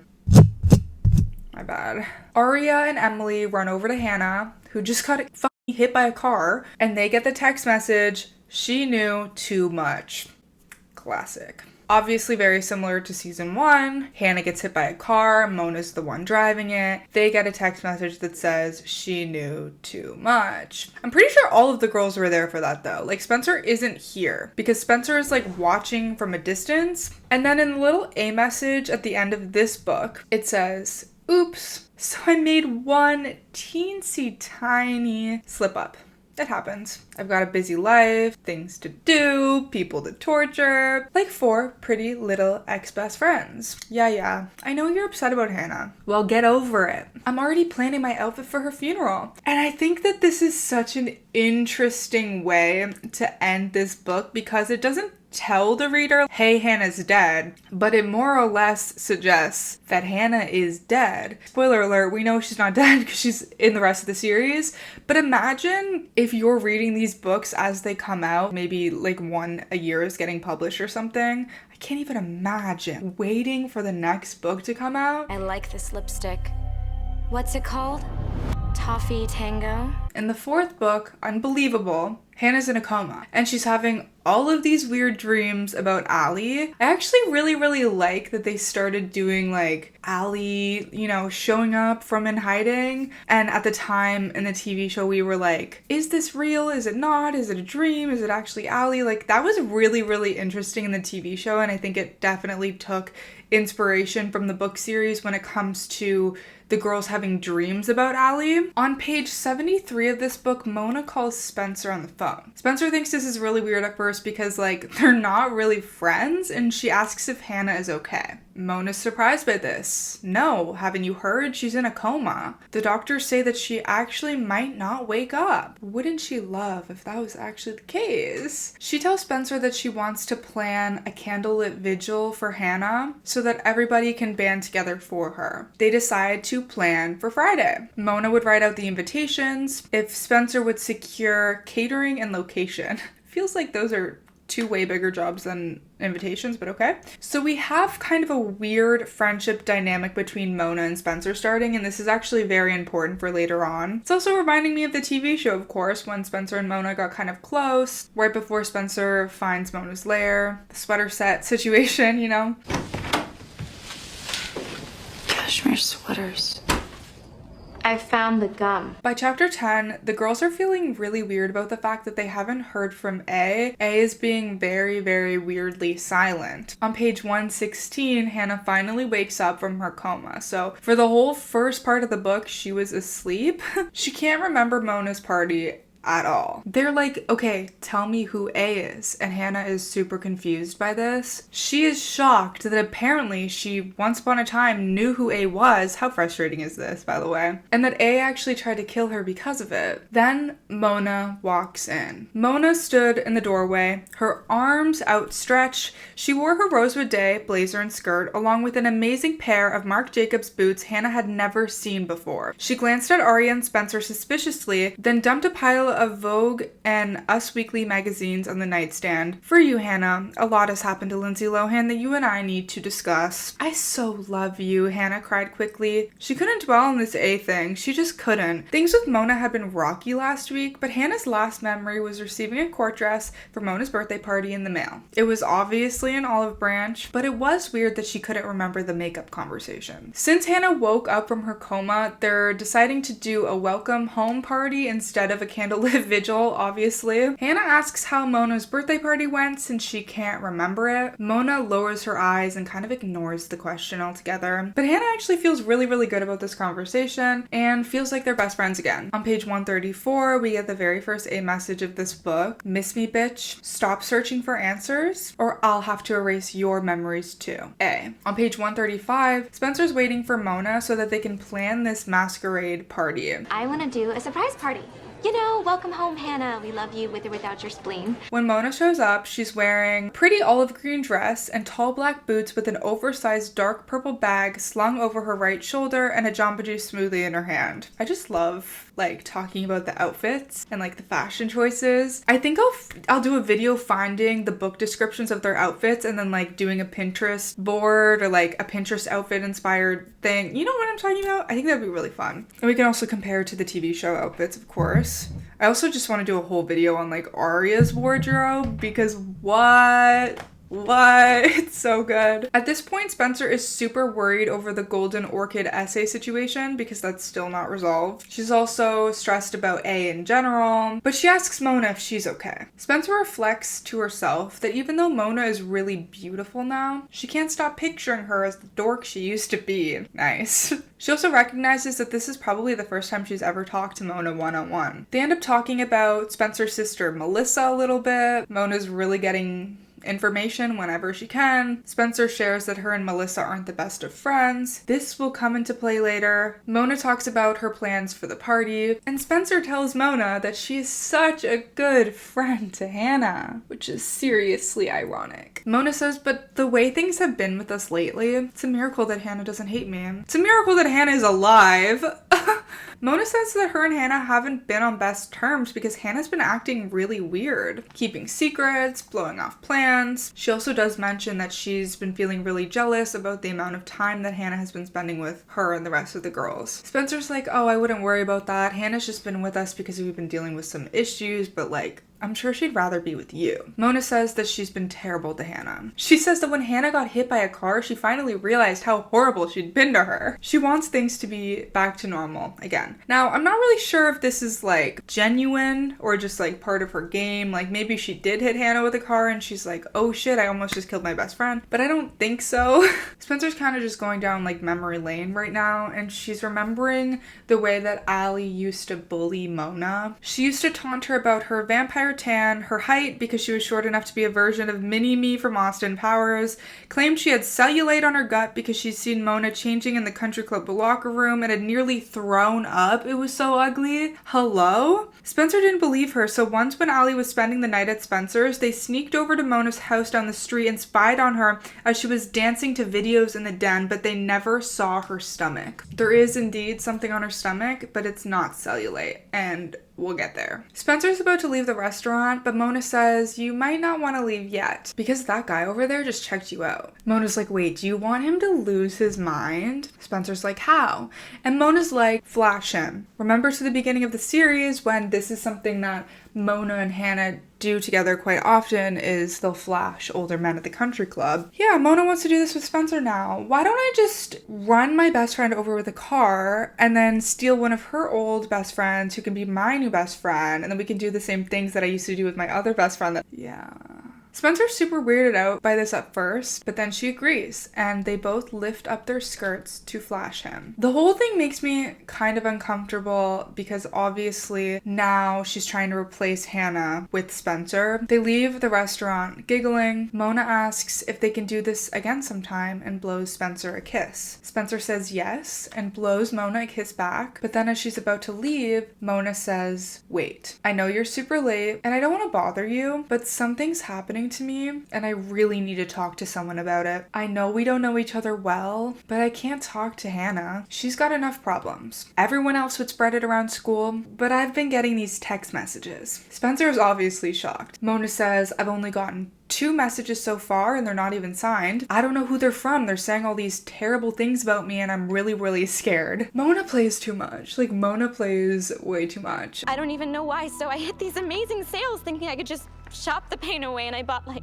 5 cashmere blend sweater sets. I think it's just from rereading this series so many times, but I really had it in my head that this scene where Spencer runs into Mona and they talk about the sweater sets was when Mona told Spencer that she was getting text messages from A, but I totally misremembered that because she didn't actually tell Spencer, she told Hanna. So there is one difference there, which makes sense considering Hanna is her best friend. But there's so much more emphasis in the book series on Mona being obsessed with Spencer. I'm getting texts from that same freak who sent me the one about your liposuction. So creepy.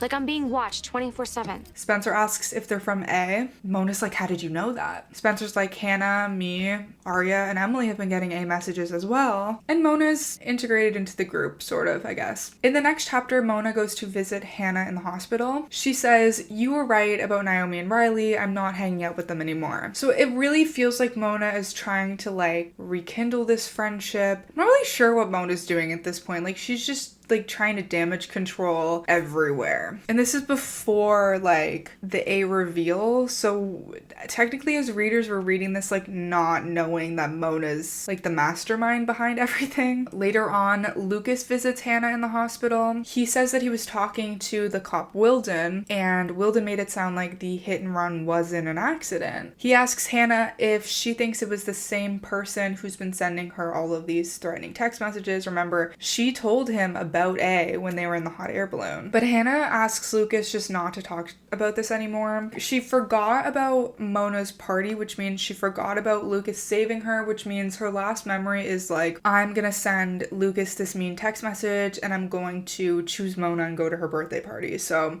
she doesn't remember like really liking Lucas or kissing him or anything like that, and she's not really sure why he's always around in her hospital room, and she definitely doesn't want him involved in anything serious. On page 162, Aria gets an A message that says, "Sucks to be in the dark, huh? Imagine how the blind must feel. If you tell anyone what I did, I'll pull you in the dark for good. Mwah. P.S. Your stepmommy to be has a secret identity just like you. Want an eyeful? Go to Hooters tomorrow. A." This is part of a devious plan because Meredith doesn't actually work at Hooters. Mona wants Aria to think she does and go to Hooters and try to like out her or whatever. The real reason is because Hooters is next to the police station, so there's going to be a lot of police officers hanging out there, and it's to test Aria to see if Aria would use that as an opportunity to tell the cops about A finally. Finally, Hanna has come home. Mona and Spencer show up to Hannah's house together, which is obviously a little bit surprising to Hanna because she doesn't know that they're like friends. Hanna notices that when Mona comes in, she takes Allie's old spot on the chair by the window. When she squints, she could almost mistake Mona for Allie. And this is a very, very important detail, and it's so interesting to me. This is why it's so important in the book series that Mona is a blonde like Allie, that Mona kind of resembles Allie a little bit. Mona's whole reasoning for being A, at least part of it, is because she wants to be Allie. She was bullied by the girls and bullied by Allie, and she was a loser growing up, and so she wants to become Allie. So the fact that she could be like mistaken for Allie is very, very interesting. And there was this whole thing throughout the book series when they would hear like a high-pitched giggle or like a flash of blonde, and they would think that maybe it was Allie, but it was actually A, and it was Mona. And it was Mona like taking on this Alison persona, like this bullying, knows everyone's secrets persona. And as we'll find out later, the only reason why she knows all of these secrets are because of Allie anyway. Like they were Allie's secrets originally, and it's just very, very interesting. Like I wouldn't change the actress that plays Mona. I think like any of the actresses, even though they don't look like the original descriptions of the characters, like they're so good, I wouldn't change them for the world. But that was a very, very important detail in the book series, and I will acknowledge that. Spencer says that she needs to talk to Hanna because she got another note from A. Hannah's like, what the hell? Because Mona's standing right there, and Hannah's put all this effort into like hiding A from Mona and not telling her the truth about everything. But then Spencer says, it's okay, Mona knows, she's been getting A messages too. Mona's face is absolutely pale when they tell her that the same person who's sending these threatening messages hit Hanna with a car. So she's like, oh my god, this is so serious. Like, this is really scary, we should go to the police, is what she says. Emily agrees that they should go to the police, but Aria is the one that says no. She says A is watching us at all times. Mona says, I guess I know what you mean, Aria. Ever since I got in the notes, it felt like someone's been watching me too. Who knows? They could be watching us right now. Okay, girl, I bet. Yeah, I bet. Then Mona gets an A message in front of all of them. Happy belated B-Day, Mona. So when are you gonna tell Hanna what you did? I say wait until after she finally gives you your birthday present. You might lose the friendship, but at least you'd get to keep the gift. Did she like schedule a text message? Like how did she do that? Would love to know. Back in like 2010 or whatever. She also like lets the group read the message, which is crazy because she was like, you know, this A person is threatening me with all these like personal things, and then like obviously if she's showing the whole group the text message, then she's not really worried about that. I don't know. Hannah's obviously confused by this, and Mona admits that they got into a fight at her birthday party, but it was just a little one. So she says. And again, like, I don't really know why she's doing that. Like, it's free to not do that. Like, Hanna got her memories wiped. You're good to go, girlfriend. Like, why are you doing that? On page 187, Emily gets an A message that says, "Happy coming out day. Your folks must be so proud. Now the fields are alive with the sound of love and acceptance. It would be a shame if something happened to their little lesbian. So keep quiet and they'll get to keep you." I think that's the best A message of the entire series. I'm not going to lie. That was pretty good. On page 201, Hanna and Lucas are making out again. So she kind of like leaned into it again, even not remembering liking him the first time. She still likes him, but she's kind of unsure about it. She's like, "Me and Mona just became friends again." But Lucas actually tells her, "I think that you should look out for Mona." Not look out for her, like watch out for her. She's out to get you. He asks if she's okay with what Mona did to her at her birthday party. And then he's like, "Okay, she didn't actually tell you what happened, did she?" Hanna says it doesn't matter. Lucas says okay. She feels like she can't have Lucas and Mona because they don't like each other. Mona thinks Lucas is really, really weird. But I'm pretty sure Mona just doesn't like Lucas because Lucas can't be fooled. Like, Lucas can see right through Mona and tell that she's not a good friend. And he also knows the truth of what she actually did to Hanna with the whole dress thing, which, by the way, like, there's no really keeping that a secret anyway because everyone saw it and it was on a Jumbotron screen. On page 207, Spencer gets an A message that says, "Helpful hint to the not so wise, you're not fooling anyone. The judge can see you're faker than a knockoff Louis Vuitton. P.S. She did it, you know, and she wouldn't think twice about doing it to you." A.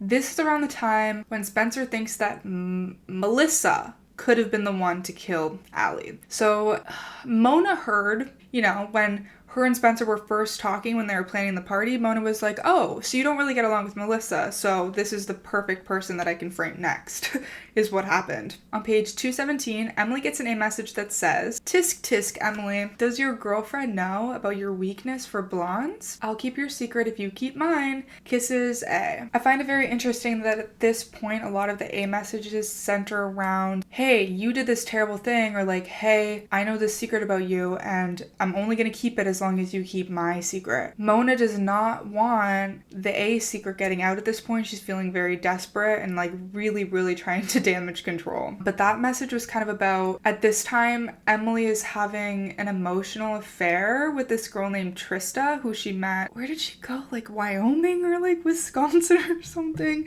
She got sent away. That is a whole topic for another video. And she's like dating Maya, but she has this emotional affair with someone else. Emily's mom sends her to Iowa to visit her aunt in attempt to make her not gay anymore, I guess. I don't know. It's like this random farmland. And she meets this girl named Trista who's bisexual and resembles Allie. On page 230, Mona tells Hanna that Spencer is really cool and they should ask her to be a part of their posse. So rather than it being a twosome, it would be a threesome. Hanna's super happy about this because she's been waiting years for something like this to happen. She doesn't want Mona to feel like jealous over her old friends, and she actually misses being friends with them. Later on, Lucas asks Hanna again if Mona told her what actually happened. Hanna says it doesn't matter. Again, he says, "I care about you, Hanna." I don't think she does. I don't think she cares about anyone. Don't let it drop. And it's so interesting. I talked about this in the Lucas and Hanna video, but he is so like introspective and like can really tell, you know, Mona's not a good friend, but then he's so like dopey about other things. Like he can't work an appliance. He doesn't know that he can't ask Hanna what weight she is or what size she is. And it's like, okay, very interesting character. Ask her to tell you the truth. I think you deserve to know. When she goes back out to Mona, Mona calls Lucas a loser. Hanna says, "Lucas says I shouldn't trust you." Mona says, "I think I know what he's talking about. I never told you this, but Lucas and I dated the summer between 7th and 8th grade. This is right before Mona and Hanna became friends. I was his first kiss. I dumped him when you and I became friends. He called me for like 6 months afterward." It's kind of weird that Mona never told Hanna before, considering they're best friends, but I guess if he's a loser, maybe she wouldn't want Hanna to know that.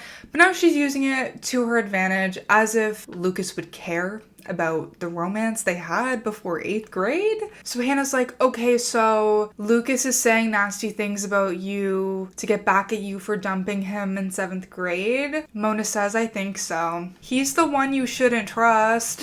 Hannah goes back and confronts Lucas about this, and he was like, okay, we were not serious at all. They were literally children. What? They're still children. But I was surprised to find out that this was true and not something that Mona had made up. It's so convenient that she had this story in her back pocket. Lucas comes up to the two of them talking. Mona says, Hannah doesn't like boys who lie. Lucas says, I suppose she likes girls who lie though, huh? Mona says, I'm not lying about anything, Lucas. He says, tell her what really happened at your party. Hannah says again that it doesn't matter. He says, she did something awful to you. Mona says, he's just jealous. Then Lucas says, she humiliated you. I was the one that came and saved you. Then Hannah has a memory of her dress splitting open. Everyone laughs around her, including Mona. So this was a pivotal conversation because it got her to remember exactly what Mona did to her as her best friend, not as a. It doesn't matter because she still picks Mona's side. She tells Lucas that he's just jealous. Her and Mona are best friends and they're always going to be best friends. He leaves. Mona says, what a lame ass. And Hannah says, yeah. On page 246, Emily asks Maya if she's been sending her text messages because she thinks Maya is A. I'll circle back to this in a second, okay? I can do a whole video on Maya and Emily's relationship. She ends up realizing that Maya is not A. Then she gets an A message that says, Emmykins, there's a girl waiting for you in the hot tub. Enjoy, A. This is actually one of the things that we get to see from Mona's perspective in the short story It's Not Easy Being A, which might be my next video. Actually, I kind of want to do a twin switch next, and then maybe It's Not Easy Being A, I'm not sure. I also want to do the Tom Marin video. I've been thinking about that a lot for some reason. And then Tell and Die, A. Oh, there was like a blow-up doll that looked like Ariel or something in the hot tub, and it's like a thing because Emily's a redhead or like a strawberry blonde and a swimmer. So that's what the joke is, I guess. On page 252, Aria gets an A message that says, Mirror, mirror on the wall, who's the naughtiest of them all? You told, so you're next. A. This is because Aria did indeed go to Hooters, and she goes with her brother Mike, and she ends up spilling the beans to Mike about who A is, or not who A is, but like about A in general. And then Mike sees all the cops, and they go and tell the cops together. So Aria essentially failed the test of not telling the cops about A, which is what Mona wanted to find out. On page 255, Mona gives Spencer some champagne to celebrate. They joke around together, and then Spencer has a few sips of the champagne and she starts feeling a bit dizzy. Spencer finds a photograph of Allie and Ian, and someone had written "You're dead, bitch" over Allie's smiling face. Spencer immediately recognizes this as Melissa's handwriting, which confirms to her that Melissa killed Allie. This is obviously not true, but this is what she's thinking at the time. Then Spencer gets an A message that says, why do I keep saying message? Spencer gets an A message that says, better watch your back or you'll be a dead too. A. On page 264, Jenna has just spilled the beans to Aria about her being in on the Jenna thing. So if you haven't watched my Jenna thing video, now is the time. But a quick recap here. Jenna is getting essayed by Toby, her stepbrother. So the dynamic is swapped from TV show to book. Book was first, you know what I mean. Jenna ends up working with Allie to come up with a plan to get rid of Toby because they both have sibling problems, so she could relate to her. They come up with this plan of lighting the firework to get Toby in trouble, and Jenna accidentally gets blinded. But nobody knows that Jenna was a part of it until she spills the beans to Aria in this book. But this is important because Jenna also tells Aria that somebody else was there and saw Allie light the firework. So Jenna and Toby saw, but somebody else also saw, and we will get back to that. Aria does remember that she saw a dark figure crouched near the side porch, like back when all of this happened, but Allie had insisted Aria imagined the whole thing and nobody was watching. I don't know why Allie insisted that. I don't know if Allie actually knew who was watching or that somebody was watching or what. Jenna says, I can't tell you who that person was because Jenna is actually friends with this person, and this is so interesting because we later on do see this scene from Mona's eyes and we see the friendship between Mona and Jenna. But even without Jenna telling Aria who this person is that she's talking about, she thinks like that it is so clear to me who this person was. Just to be clear, the person who saw the explosion was Mona, and Mona and Jenna were friends at a certain point.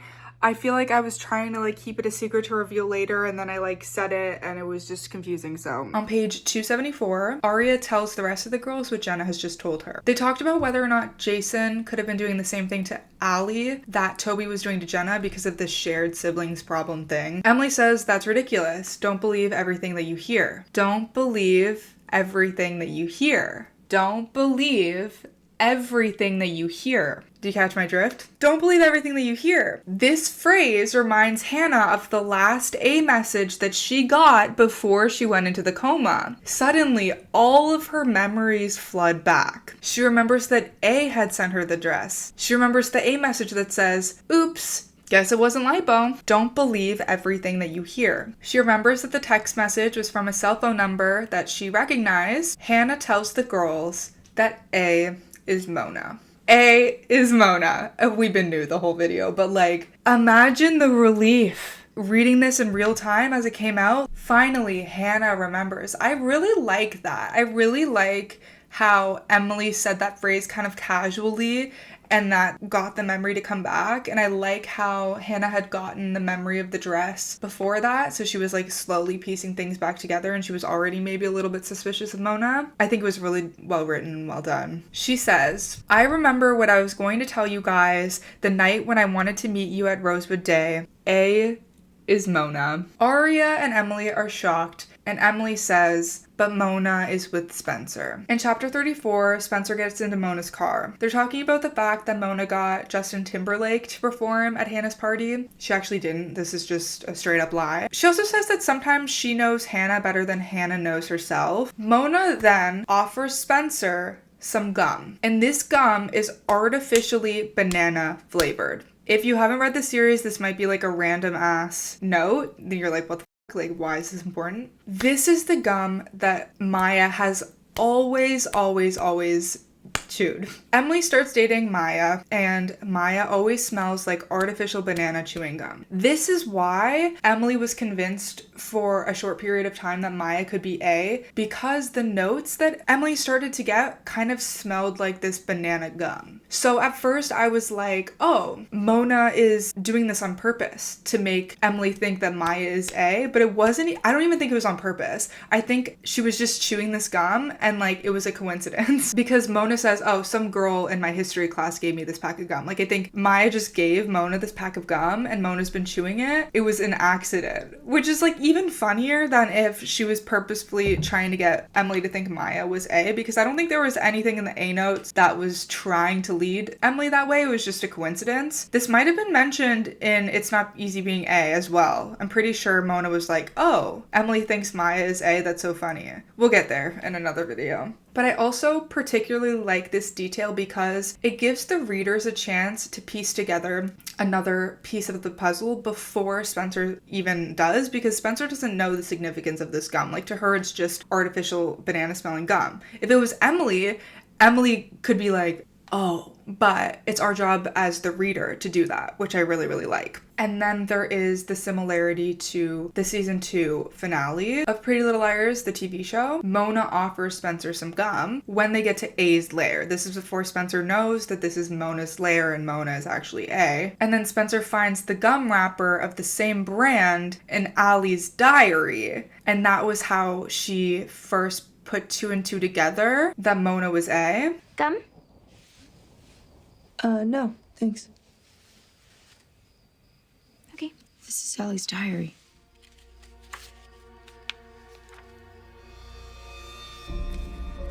Actually, can I have that gum now?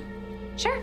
Oh, you know, I think I have more in the car, so I'll be right back. And then she saw the sweater sets, which was like obvious on Mona's part. I think Mona wanted Spencer to find out that she was A and like kind of ease into it rather than being like some huge shocking thing, because Mona is very, very smart and I don't think Mona would have left the sweater sets there like by accident. But Maybe she did. I feel like TV show Mona is portrayed as like more of a genius than book series Mona. And like, again, in that short story, we do see how she's just kind of like a regular girl and like comes across some of her information accidentally and like makes mistakes here and there. So she's not the perfect villain. She's just a girl doing some crazy things. The reason why Spencer and Mona are in the car is because they're going to the police station to turn Melissa in. He's dressed as the Black Swan.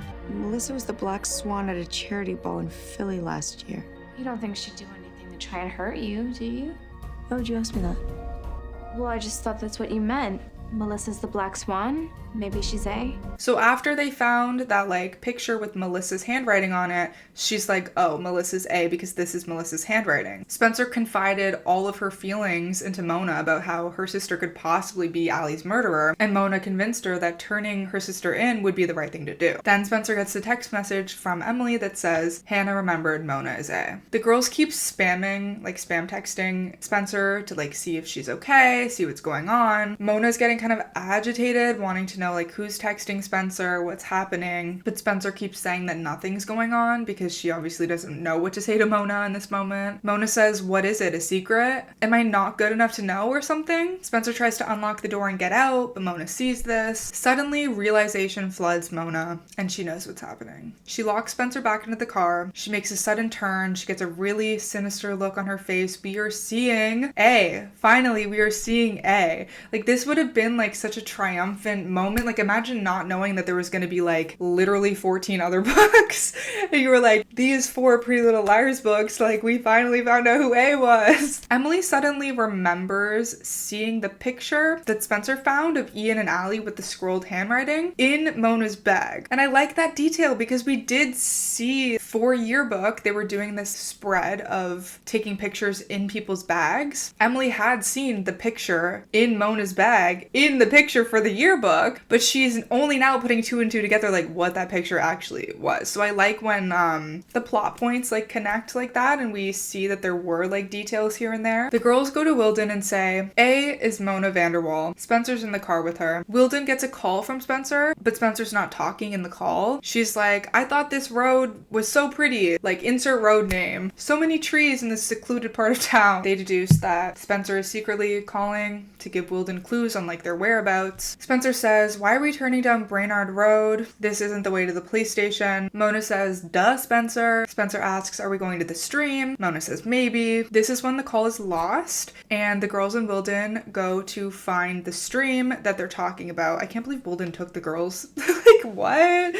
That would not actually happen. You're never gonna make it to Lookout Point if you don't slow down. They're going to Lookout Point. I know a shortcut. Come on. In chapter 36, Mona throws Spencer's phone out the window because she finds out that she was calling Wilden secretly. Spencer realizes that they're going to Floating Man's Quarry, where kids used to cliff dive, but a boy in public school died there, and I guess people don't go there anymore, and that's why it's called that. Mona says, so I guess Hannah remembered, huh? She should have never remembered. She knew remembering would put all of you in danger. Girl, what? Just like Aria shouldn't have called the cops. I sent her to Hooters as a test to see if she'd really listen to my warnings. The Hooters is so close to the police station after all. The cops were always there, so it would be tempting to tell them everything, and obviously she did. Why do you girls continue to do such stupid things? Then again, you've been doing stupid things for years, haven't you? Starting with good old Jenna Cavanaugh. Mona's kind of losing her marbles, admitting to everything, might as well at this point, and is still threatening her with the Jenna thing. Like, the Jenna thing never ends. I did a video on the Jenna thing on my TikTok, and someone commented, like, the Jenna thing was such a phrase. It was always like, gasp, the Jenna thing. Like, that's so true. It was like, the Jenna thing this, the Jenna thing that. Like, it was so dramatic and so juicy. I loved it. But Spencer has a really surprised look on her face. Even though she knows Mona is A, which means she would know about the Jenna thing, it's like, oh my god, wait, how does Mona know about the Jenna thing? Like, that's her in this moment. Mona pulls down her dress, revealing her stomach, where there was a huge wrinkled laceration circling the bottom of her rib cage. She says, I was there the night you hurt Jenna. So this is like our first reveal as the readers, finding out that Mona was the one that saw the Jenna thing. All of this time, Jenna and I were friends, which you might have known if you weren't so effing self-absorbed. I went over to Jenna's to surprise her that night. I saw Allie, I saw everything, and I even got a little souvenir from it. I tried to tell people that it was Allie, but no one believed me. The souvenir is the scar, by the way. Toby took the blame so fast. My parents thought I was blaming Allie because I was jealous of her. She is jealous of her. I even tried to talk to Jenna about it, but Jenna refused to listen because Jenna wanted people to think Toby did it, obviously. So I don't know why Jenna didn't just tell Mona the truth, like why Toby had to take the blame for it, but okay. She kept saying, "You're wrong, it was my stepbrother." Jenna and I weren't friends after that, but every time I'm in front of my mirror at home and I look at my otherwise perfect self, I'm reminded of what you bitches did. I know what I saw and I will never forget. Jenna and Mona were friends, but their friendship ended because of the Jenna thing. Because Jenna was so desperate to get Toby out of town and like carry out the plan that her and Allie had set into motion, right? She accidentally got blinded, but she still wanted Toby to take the blame for it. She was so desperate for this that she, you know, like disregarded her friendship with Mona by not validating what Mona saw. This summer, I found a way to get you bitches back. I found Allie's diary among all that crap the new people were throwing away. I knew it was Allie's instantly, and she wrote tons of secrets about you, really damaging ones actually. It's like she wanted the diary to fall into enemy hands. Allie wrote down every horrible thing you guys did, how you guys tortured Jenna Cavanaugh, that Emily kissed her in the treehouse, that you, Spencer, kissed your sister's boyfriend. It made it so easy for me to just, I don't know, become her. All it took was for me to get a second phone with a blocked number, and I really had you going that I was Allie contacting you at first, didn't I? Okay. A lot to unpack here. First of all, she's kind of revealing that part of her motive was the Jenna thing. She saw the Jenna thing. She saw that Allie blinded Jenna, and Jenna was her friend. So she kind of wants to like avenge that, and like Jenna kind of didn't have her back either. So she feels salty about that, I guess. And that's obviously coupled with like the fact that they all bullied her for years. Okay, as I'm editing, I'm refreshing my memory on all of this stuff that happens in the episode, and I find it very interesting what Mona says here. Let me just insert the clip. She was never my friend, but Hannah was. And you bitches took her from me. I talked about this a lot. Mona is very jealous that the girls are hanging out all the time, but the only reason that they're hanging out all the time is because Mona is sending them text messages as A, and they're scared, so they're like hanging out, but they're not even really close friends in the books. But in the TV show, they are a lot closer and they do spend a lot more time together, but the situation is kind of the same. They started hanging out because they were getting text messages, because they thought that it could be Allie. And this is framed as the main reason why she did this. You guys stole my best friend, so you deserve this. But also, Hannah also deserves this because she's not my best friend. Like, I think the way the Jenna thing was done and the way the A reveal was done in the book series just makes so much more sense. Everything intertwines, all of the reasoning adds up. And, you know, the TV show is iconic, obviously, but it just feels a little weak in comparison. And I know another big reason is because of the constant bullying and like just hatred for Allie in general. But in this clip, she literally also says, "Oh, I'm so over Allie. Like, you stole my friend. This is why I'm so upset." So the timeline just doesn't make sense. I guess maybe she started being A to get back at them for bullying. She sends the A text messages. They become friends again. And now she's like, oh wait, now I have a bigger problem. Now they're friends again and I lost my best friend. And that's why she continued, maybe? Because otherwise, she sends the text message before they become friends again. So that can't be the reason why you're A. Maya St. Germain and her family are moving into Allie's old house, and they throw away all the stuff on the yard, and among that was Allie's diaries, and Mona found that. I do find it really interesting how in the pilot episode, Emily is, you know, bringing over a welcome package to Maya's house, and she stops and looks at Allie's like old that is being thrown away. That is such a good little Easter egg into this moment, how Mona became A. Mona admits to wanting to become Allie. She was jealous of Allie. She wanted the popularity, as we can see with her relationship with Hanna. She wanted to be the bully for once and get back at them, and like having her diary was the first step to do that. Spencer says, I can't believe it was you the whole time. Mona says, I know, right? It must have been so annoying not knowing. It was so fun watching you guys go crazy. And then Allie's body showed up and you really went crazy. Sending myself notes though was pure brilliance. I had to do a lot of running around, anticipating your moves before you even knew what they'd be, but the whole thing was so elegantly done, almost like a couture dress, don't you think? You look so freaked right now, like I'm gonna hurt you or something. It doesn't have to be this way though. I mean, at first I hated you, Spencer. You, most of all. You were always closest to Allie, and you had everything. But then we became friends, and it was so fun planning Hannah's party, spending time together. Didn't you have fun flashing those boys? Wasn't it nice really talking? So I thought maybe I could be a philanthropist, like Angelina Jolie. I decided to help you. The Golden Orchid thing was like a fluke, but this, I honestly wanted to make your life better, Spencer. Truly, honestly, I care about you. So remember at the beginning of this movie, this video, when I said Mona was zeroed in on, hey, Allie, hey, Spencer. No, Mona was obsessed with Allie, but Mona was also obsessed with Spencer because Spencer was, in her eyes, closest to Allie. And I think this is because Allie and Spencer was often in competition with each other. They're actually the two girls that didn't really get along. As much as Allie terrorized all of the girls and bullied all of them, Spencer was the only one who would say things back to her, like stand up for herself. She went against her for like field hockey and like, you know, they're both super rich and super beautiful and kind of like on the same playing field, and they're both like blonde and like look very similar. I wonder why, I wonder why, I wonder why, I wonder why. There's a very specific reason for this. Yeah, and that's why, like, Spencer is the one that finds out that Mona is A. And I always thought it was very weird, like, watching the TV show, and then even when I first read this A reveal in the book series, like, why is Spencer the one? Why is it not Hanna? Like, Hannah's best friend is the one that has been terrorizing them all this time, so why is she not the one that finds out?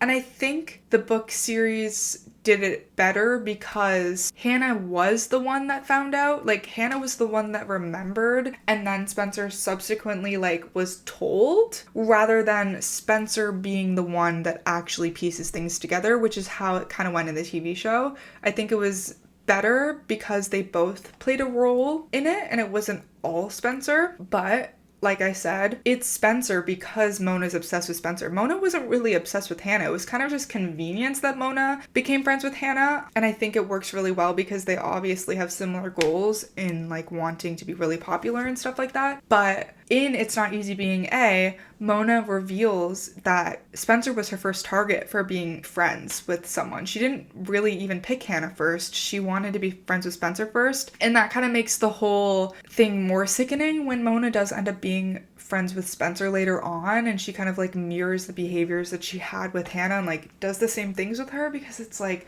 oh, now she's finally, you know, living out her dream of being friends with Spencer, and she never wanted to be friends with Hanna. Like, Hanna deserves so much better, and Hanna is so loyal to Mona and like loves Mona so much. Not only has Mona been going behind her back and treating her like shit, their friendship wasn't even that great in the beginning anyway, like before the A stuff. Mona didn't even want to be her friend to begin with, and that just like is so heartbreaking to me. Spencer's like, what are you talking about? To the point of Mona being like, I really care about you. Mona says, Melissa, silly, setting her up as the killer. It's so perfect, isn't it? What you always wanted. Your sister in jail for murder and out of your life for good. You look so perfect in comparison. Spencer and Melissa have always had this kind of like rivalry relationship, although I do enjoy the relationship in the book series a lot better than the TV show. They're always going to be there for each other, and I think they grew a lot as sisters in the book series, and I'm going to do a deep dive on that eventually as well. But Mona genuinely thinks that this is what Spencer wants at this moment, just because they don't get along. Spencer says, but Melissa has a motive. Like, she's confused. What do you mean you're the one setting up Melissa? Like, I thought Melissa actually was the one who killed Allie. Mona says, did she? Or is that just what you want to believe? You just made that story up. We're in this together now. Obviously now she's realizing that this is just what Mona wanted her to think, and that Melissa's innocent. Mona says, we can turn this around. We can go back to the police station. We can tell Hanna that this was a big misunderstanding, that she's not remembering things properly. Let's gaslight the out of her, basically. We can pin it on someone else. Someone you don't like. How about Andrew Campbell? Which they dated, by the way. In the book series, they dated. You've always hated him, haven't you? We can put your sister in jail, and we can both be A. We can control everyone. Be just as conniving as Allie was, Spence. And you're prettier, smarter, and richer. You should have been the leader of the group, not her. I'm giving you the chance now to be the leader you're meant to be. Your life at home would be perfect. Your life at school would be perfect. And I know how badly you want to be perfect. Spencer does really want to be perfect. So in this way, Mona is really like playing on Spencer's insecurities and trying to get her like on this team. It's like giving cult vibes. Like she's like, your life will be so much better if you do this. What really would Spencer get out of this? Sending terrible messages to her friends? Being the most popular girl in school? Like what? Why? Why would Spencer want to do that, you know? It just doesn't really make much sense. Spencer says, but you hurt my friends. Mona says, are you sure they're your friends? You know who I set up to be the killer before Melissa? You, Spencer. I fed your good friend Aria all kinds of clues that you did it. I heard you fighting with Allie the night she went missing over the wall. And Aria, your BFF, totally bought it. She was ready to turn you in. Yeah, Mona was trying to convince Aria that Spencer was A, and this is supposed to make Spencer think, oh, Aria, but like she was being kind of convincing. Even at a certain point, like Spencer herself wonders if she hurts Allie. I think that's later on though, but anyway. Spencer says, wait, if Melissa didn't kill Allie, then you did. Mona says no. I do know who did though. Allie wrote about it on the last page of her diary. Poor little girl. The last thing she ever wrote before she died. She said, Ian and I are having a super secret meeting tonight, and I gave him an ultimatum. I told him that he better break up with Melissa before he goes to Prague, or else I'll tell her and everyone else about us. It's pretty obvious what happened. She pushed him to his breaking point, and he killed her. I modeled myself after Allie. She was the perfect bitch.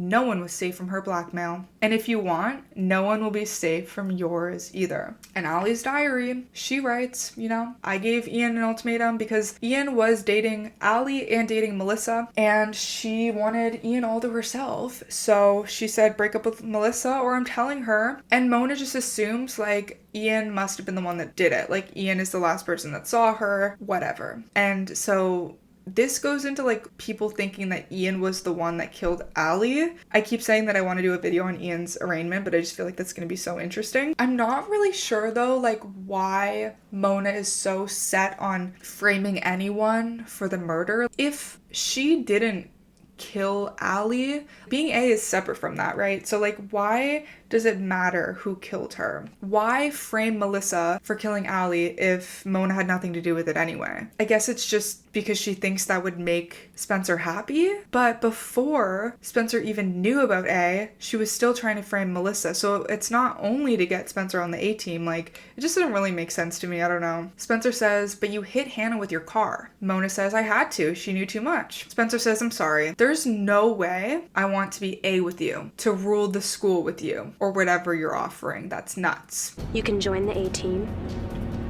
or you can disappear. Mona is disappointed and says, fine, have your way then. She wraps her hands around Spencer's neck. They start fighting. Spencer falls to the grass. They're fighting in the grass, choking each other. Mona is giggling. Imagine that. Mona is fucking giggling. Spencer throws Mona backwards. She lands a few feet away. Mona starts running towards her. Spencer grabs her legs, starts to fall, and then pushes her away. Mona falls backwards and disappears off the cliff. When Wilden and the girls finally get to the creek, Spencer is curled up in a ball next to the tire of Mona's car. Spencer says that she thinks Mona fell down the cliff. She says that Mona was strangling her and threatening her. The ambulance comes. They're looking for Mona over the edge of the cliff. They bring Mona into the ambulance, but they don't turn on the siren. Hanna wonders if this is because Mona is already dead. Hanna finds Mona's phone on the ground. In chapter 38, Spencer tells Wilden what Mona said about Ian being Allie's killer. Ian gets arrested for Allie's murder, even though he keeps saying that he's completely innocent. Innocent of murdering her maybe, but not innocent of other things, I will say. On page 329, Hanna is looking at all the old messages on Mona's phone that she sent to the girls as A. She wants to hate hate her, but she just can't. Bless her heart. Seriously, I would be like so fuming. Like I would be so mad even if Mona was dead. Like that's just such a deep betrayal. She decides to delete all of the messages, thereby like saving her and her friend's secrets. So Mona is dead. And that is the end of her story. I just want to end off this video by acknowledging that in the book series, Mona obviously dies, and in the TV show, she didn't die. She was portrayed as having DID, which is dissociative identity disorder. I really like that they kept Mona in the show because I think she was very entertaining throughout, and I really liked not knowing if she was on the A-team, if she really changed, and her character progression was very fun to watch on the show. But I don't think they had to do all of that. I think it would have been enough for her to just really, really hate the girls and want to go after them for that. I don't think that they treat mental illness in this show with enough dignity, and so I don't really like how it was portrayed, but they definitely changed that in the show, and that was one thing I think the show did exceptionally well because I did miss Mona throughout the rest of the books for sure. But there's still a little A message that is left at the end of this book. So after big bad Mona departed this dear world and Ian was sent away to a cold prison cell, our Pretty Little Liars were finally able to live in peace. Emily found true love at Smith College. Hannah rules as Queen Bee of Rosewood Day and married a billionaire. Spencer graduated first in class at Columbia School of Journalism and went on to be managing editor of the New York Times. Aria got her MFA from Rhode Island School of Design and moved to Europe with Ezra. We're talking sunsets, fat babies, and blissful happiness. Nice, huh? Oh, and none of them ever told a lie again. Are you effing kidding me? Wake up, Sleeping Beauty. There's no happily ever after in Rosewood. I mean, have you learned nothing? Once a pretty little liar, always a pretty little liar. Emily, Hannah, Spencer, and Aria can't help but be bad. That's what I love best about them. So who am I? XOXO Gossip Girl. So who am I? Well, let's just say there's a new A in town, and this time our girlies aren't getting off so easily. See you soon, and until then, try not to be too good. Life's always more fun with a few pretty little secrets. Okay, a few things. A lot of people say that Sara Shepard intended for the books to be like a 4-book series, like this was the end of it. And I think like ending it by like giving these fake scenarios of like the colleges they went off to kind of supports that. But then in the same breath, there's also a new A. So, I mean, I think she somewhat intended to continue the series, or like maybe she just wanted to leave it open just in case she ever did want to return to the series. But there's a new A. Mona is dead. There's a new A. And it's so much better than in the TV show. I think the Mona arc in the TV show is really well done. And then after that, like we have Redcoat, we have AD. I don't even know. What the f do we have? I'm not sure. It was a mess. It was such a mess. Spencer having a twin, like it was ridiculous. Anyway, and then the Pretty Little Secrets. That is the name of another book. It's 4.5 because it comes in between the 4th and the 5th book, and it's a little Christmas special right after Mona dies. We kind of just get like, you know, glimpses into the girls' lives and stuff. It's kind of separate from A. It's like a holiday themed book. It's cozy, but it's not like good. It's probably my least favorite of the books, but I probably would reread it at Christmas time, like just for some cozy vibes. It's just not really like a page turner or anything like that. I actually have a video up discussing it that I posted around Christmas time if you want to watch that. But that was a good little transition to the next book too. So clearly she was expecting to write that book at least. And we do see like some like snippets of Hannah mourning Mona and, you know, missing the friendship and stuff like that in that book, as well as a few of the other books in the series. But that's really like as far as Mona is mentioned because she did die. So did you know that Mona died? Is this a shock to you? I would love to know your thoughts and feelings in the comments below. I think Mona is one of the most iconic characters, and she is definitely the most iconic A in my opinion. I absolutely love her. So I want to hear all your thoughts and feelings on the book series. I would like you to comment down below. If I said anything in this video about like, oh, that's a topic for another video, or like anything random that you think about that you want me to talk about, I need to make a whole list, and then we can start maybe like voting on topics. If you need to get a hold of the books, I have a bookshop.org link in the description where I have all of the books listed, but I do see them at Goodwill's a lot. I got my series given to me like in high school, so I don't know where I got them from, but a lot of people do ask me where they can get a hold of them, and I made sure that they were all listed, as well as a lot of the books I've read are listed on there, and the Twilight series is listed on there. So yeah, let me know your thoughts, and I'm scared to edit this video. I think it's gonna be really, really long, but that was Mona, and that was the first 4 books, the first arc, and the first A reveal. And I will see you very, very soon. Bye!